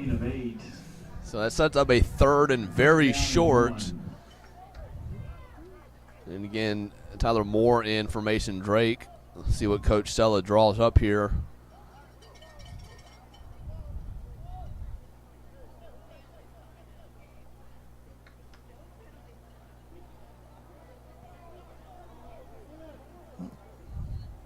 They'll hand it to Moore. Moore will pick up the 1st down and then some. He's across the 35 to the 30. Still on his feet to the 20. It's a foot race to the 10 to the 5, and he is brought down at the 2-yard line. An incredible run by Tyler Moore. I'll tell you what, we've seen Tyler come in some games, and he hadn't been able to break one like that. It's good to see him do it. Again, he's a load too, man. You know, he's a big kid with some big thighs on him too. And the Flyers looking to go fast after the 43-yard gain by Moore. 1st and goal at the 2. Moore will keep it, and he is going to be brought down at the line of gain. I see that's the thing, you know, right there he decelerated, and once you decelerate, that's when you're going to get gang tackled. Yeah, and so you're going to be on the ground quick. You got to learn that one quick. You know, once you get that ball, let your momentum take you. So the Flyer offense doing the smart thing. Clock is your friend right now.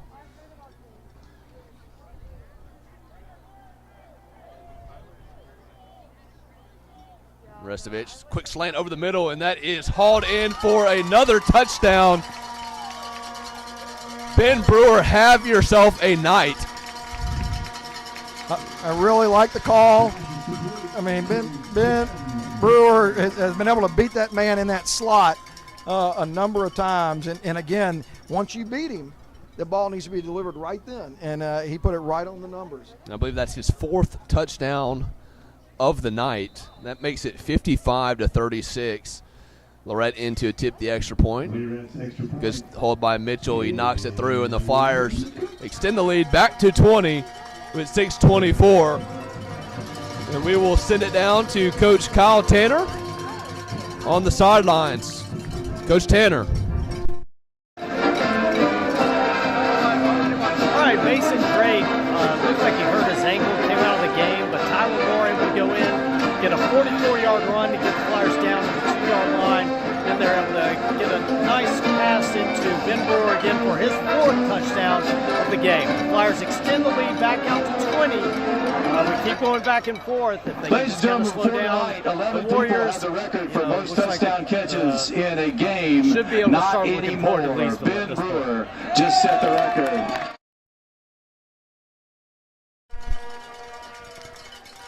Thanks, Coach Tanner, and that round of applause you're hearing is for the announcement that Ben Brewer has set the single game receiving touchdowns record with 4 tonight, and that brings his season total to 12.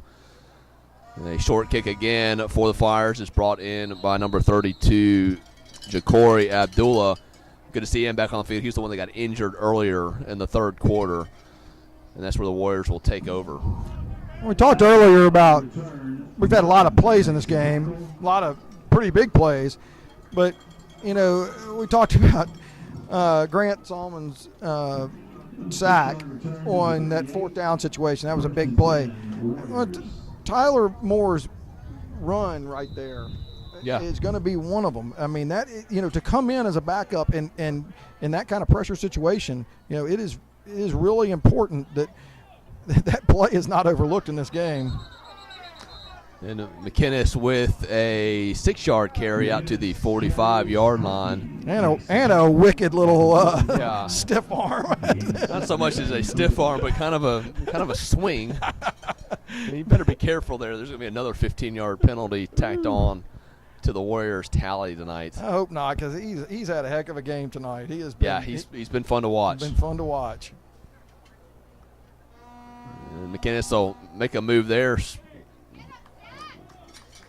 Still on his feet. He's taken about 5 or 6 Flyers just to wrap him up. I would say more like 7 to 8. Yeah. I saw 2 on the backside that weren't part of that. But my goodness, I mean, and I don't think he went down to the ground. He's still on his feet. Still standing there. But for the Flyers, though, no gain on the play, and so that'll set up 3rd and 3.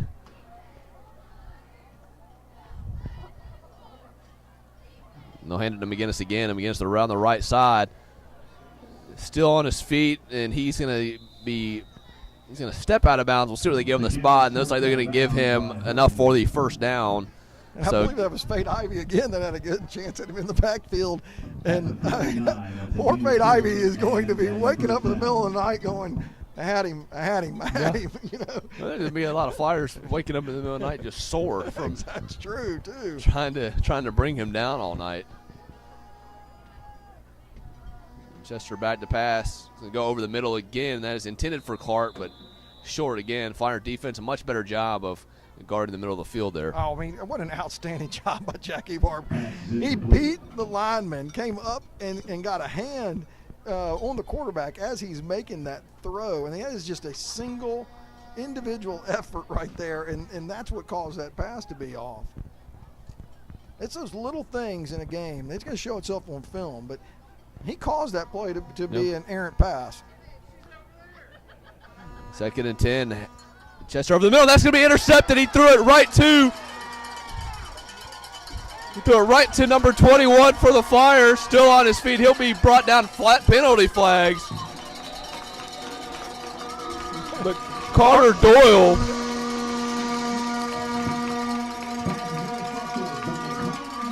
with a big interception, and that should just about do it for the Warriors tonight.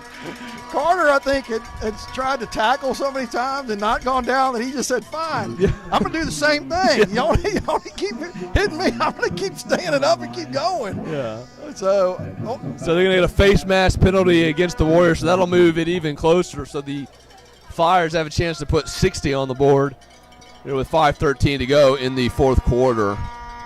Really, we've seen Carter make so many plays over the years, and it's nice to see him. The Flyers finally kind of dropping back into coverage and getting the pick. They've been kind of abusing the middle of the field, and he was right where he needed to be. Yeah. And at this point of the night, Paul Chester, the quarterback for the Warriors, just seeing ghosts, threw it right to Carter Waters. Look at Tyler Moore still on his feet. Picks up about 9 yards on the play. I think Tyler Moore is going to learn about he runs with a lot of power, and I think he is going to learn to be a very good tailback. He shows some flashes of some things that other kids just can't do. He's so big and powerful. Yeah, Carson Ward in at quarterback for the Flyers as number 26 for the Flyers. Henry Wilson trying to get a head start on the play. So Coach Shelley going to the backups on offense. The 5-yard penalty will make it 2nd and 6, 4:45 to go in the fourth quarter. Flyers are trying to salt this one away and move on to the next round, where don't have the updated high school scores, but standing in their way could potentially be Leesville. And if you thought Avante McGinnis was tough to tackle, Leesville has the best running back in the state. Yeah, I mean, the Flyers, any playoff game is going to be tough, and the Flyers certainly have a team that should be able to compete in the Division II playoffs, but there are going to be some good teams with some exciting players that are going to come down their path.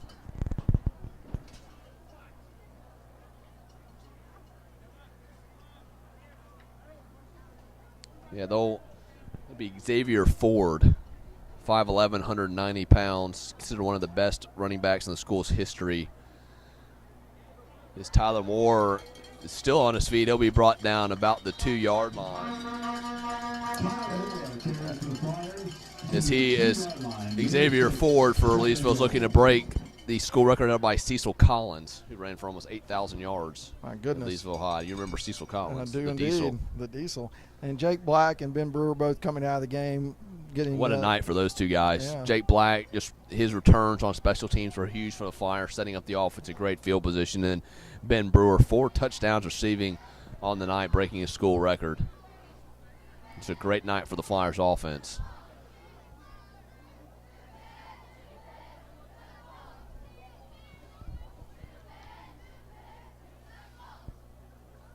You'd love to see Tyler Moore take it in here after the work he's done on these runs. And the ball's on the ground. And Carson Ward able to fall on it, so they'll lose 2 on the play. So 3rd and goal will now be from the 5. Well, I like the very conservative play calling at this point. It's exactly what you need to do. Just don't need to be coughing up the football and certainly having somebody run it back 99 yards.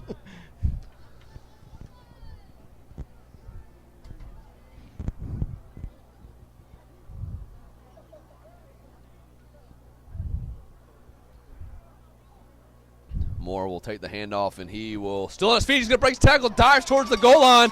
We're going to say he is short by about a foot. What an excellent dive right there. You said it perfectly, Art. He wants that end zone. So 4th and goal from not even the 1, but about the 1 foot line. I mean, right there.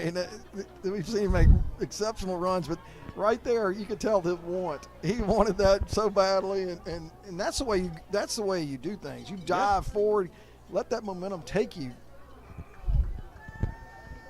Here we go, 4th and goal.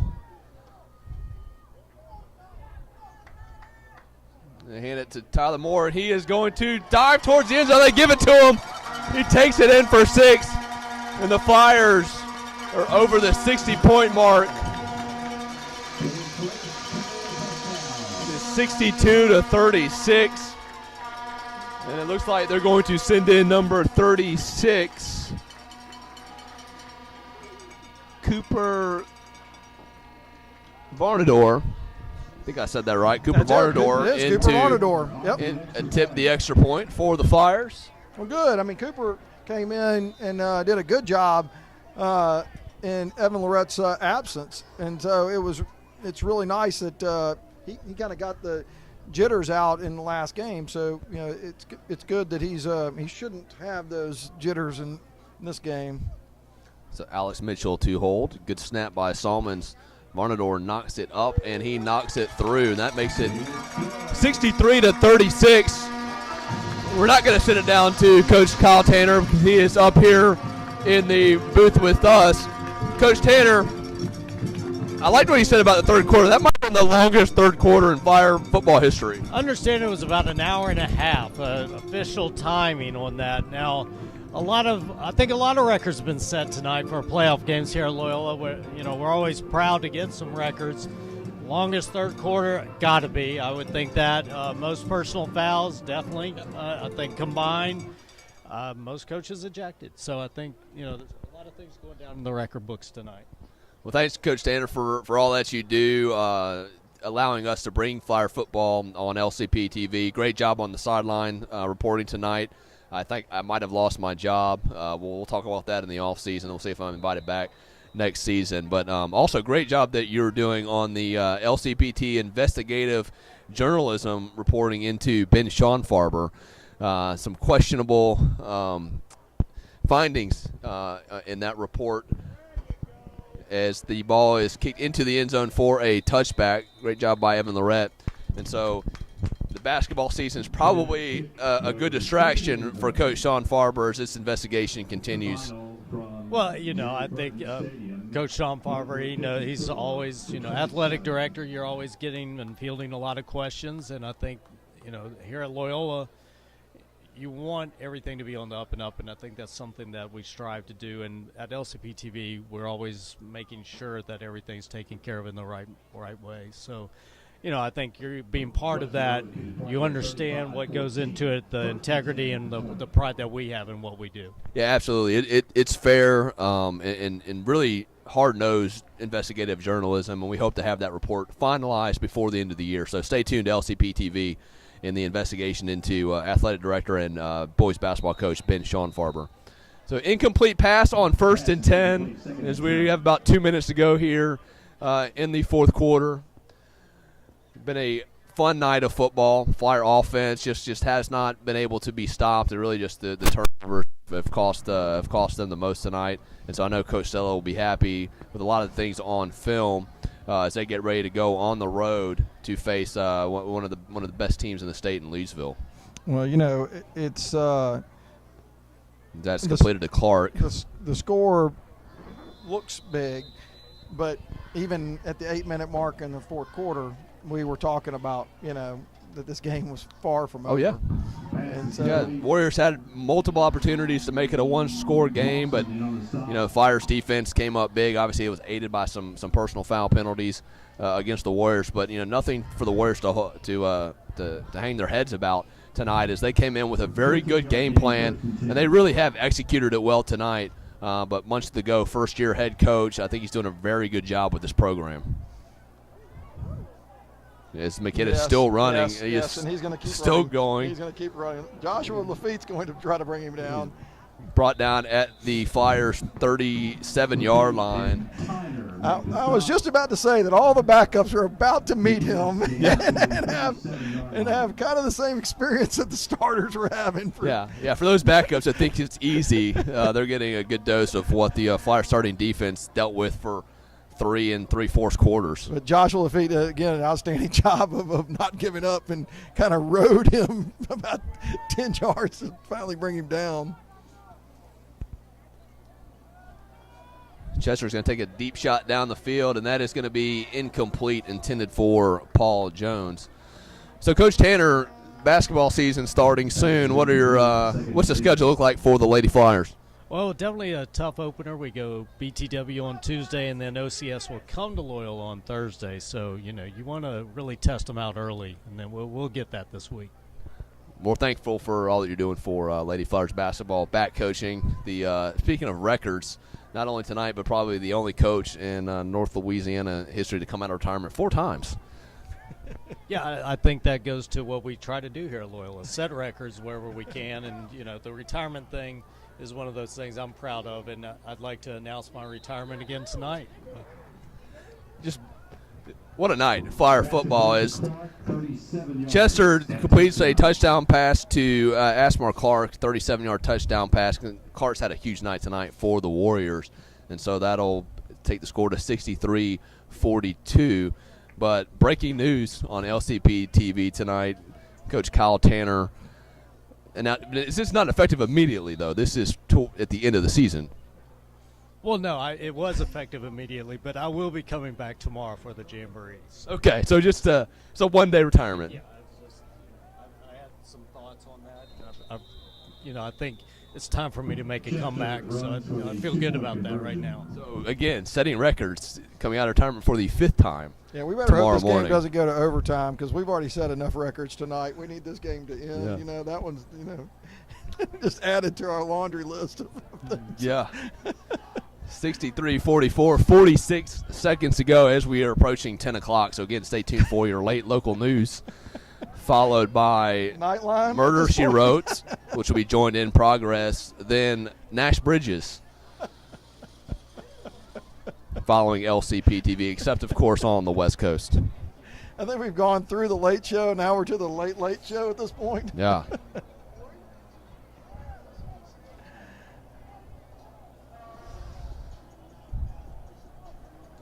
We'll see how good. Oh, we do have a few of the starters in on the kickoff onside kick team. So we didn't leave it all to the freshman and the sophomore to return the. Yeah, so obvious onside attempt by Cristano Reyes.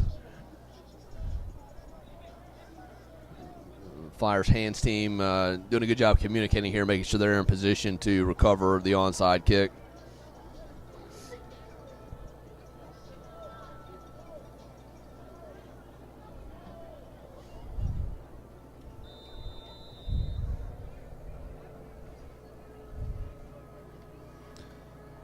And the ball's on the ground, and that's going to be hauled in, I believe, by the Flyers. We'll see. Yeah, I believe that was. It looked like they had it. I think Carter Doyle maybe it was Hayden Horton. Yeah, Hayden Horton was able to get his paw on it. So that should just about do it with 44 seconds to go. The Flyers will improve their playoff home game record to 6-8.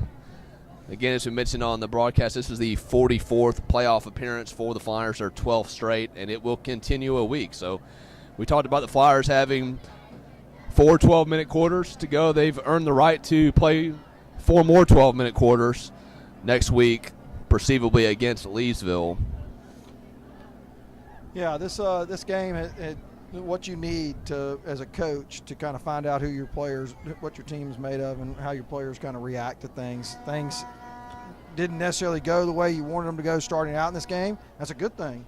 Yeah. You find out, how your players are going to react to adversity, because that's what the playoffs are all about, is adversity. You're going to run across good teams. And Carson Ward is going to just take a knee, and he's got to do it one more time. Looks like they won't have to. Oh, no. So that right, should do it. That should do it.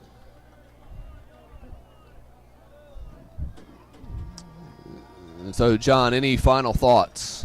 Poor Carson Ward's stat line is going to be 1 rush for -5 yards. So, but no. My final thoughts are that we've watched the Flyers play very even offensively, running game, passing game, even from a defense, even from special teams all season long. I mean, they've been very steady. And the question we asked all season was, how good are we? Can you compete when you get to this level? And you can see how difficult it is. This is a first-round game, but that team is better than their 3-7 record. says, and it's only going to get tougher as you go along. Hope Mason, of course, is able to recover from his looked like an ankle injury, because we've been lucky up to this point to really be relatively injury-free. And, it's a credit. I enjoy coming out here and watching these games and doing these telecasts, because these kids, pour their hearts out. And especially when you see good senior leadership. And tonight is a perfect example of a lot of the names that we've been calling for 2 or 3 years stepping up and delivering, and that is what is going to be needed for them to try to go 2, 3, 4 rounds in the playoffs. Yeah, absolutely. Great night. Like we mentioned before, a offensive explosion for the Flyers, multiple school records set tonight. Can't say enough about John Sella and the offensive performance that he put in place tonight with Bryce Restovich and Mason Drake running the ball. Ben Brewer, Brock Jeter, the receivers just were wide open all night long. And then the Flyers defense, they did what they had to do. Very impressed with Munchie Legault and his game plan, he brought the Sophie B Warriors into Mesmer Stadium tonight. They executed it really flawlessly through most of the game. They're going to go back and see a lot of penalties that really hurt themselves in the game. But they came and they brought the fight to Loyola, and Loyola responded. And like you said, that's what you want to see. In a playoff atmosphere, and the Flyers earn the right to go on the road and try to continue their season next week. Yeah, I mean, if I was an LSU, I was a Loyola defensive player, I'd be going up and shaking those players' hands, because they played great. It was really a treat to watch Sophie B. Wright play tonight. I'm glad the Flyers, were able to actually, put a little distance between them. But that was an exciting game. Yeah, very exciting game. A lot of back and forth. Absolutely. And so, I credit Sophie B. Wright for, as you said, well coached and some exciting players. And so, and you can see the fans that are actually congratulating the players. It's nice to see that. This is what high school sports is supposed to be about. And so, I really hope that the Flyers are prepared for next week. It's the next step up the chain. Yeah, so Flyers will be on the road next week, and based on next week's result, we could be back here at Mesmer Stadium for more playoff action on LCP TV. But that'll do it for us tonight. Thanks to David Winkler for allowing me to fill in. Thanks to Huck Andrews producing the game tonight. Did a flawless job. Thanks to Coach Kyle Tanner on the sideline, his reporting and handling the pregame and halftime shows. For John Carmody, I'm Art Carmody. Good night.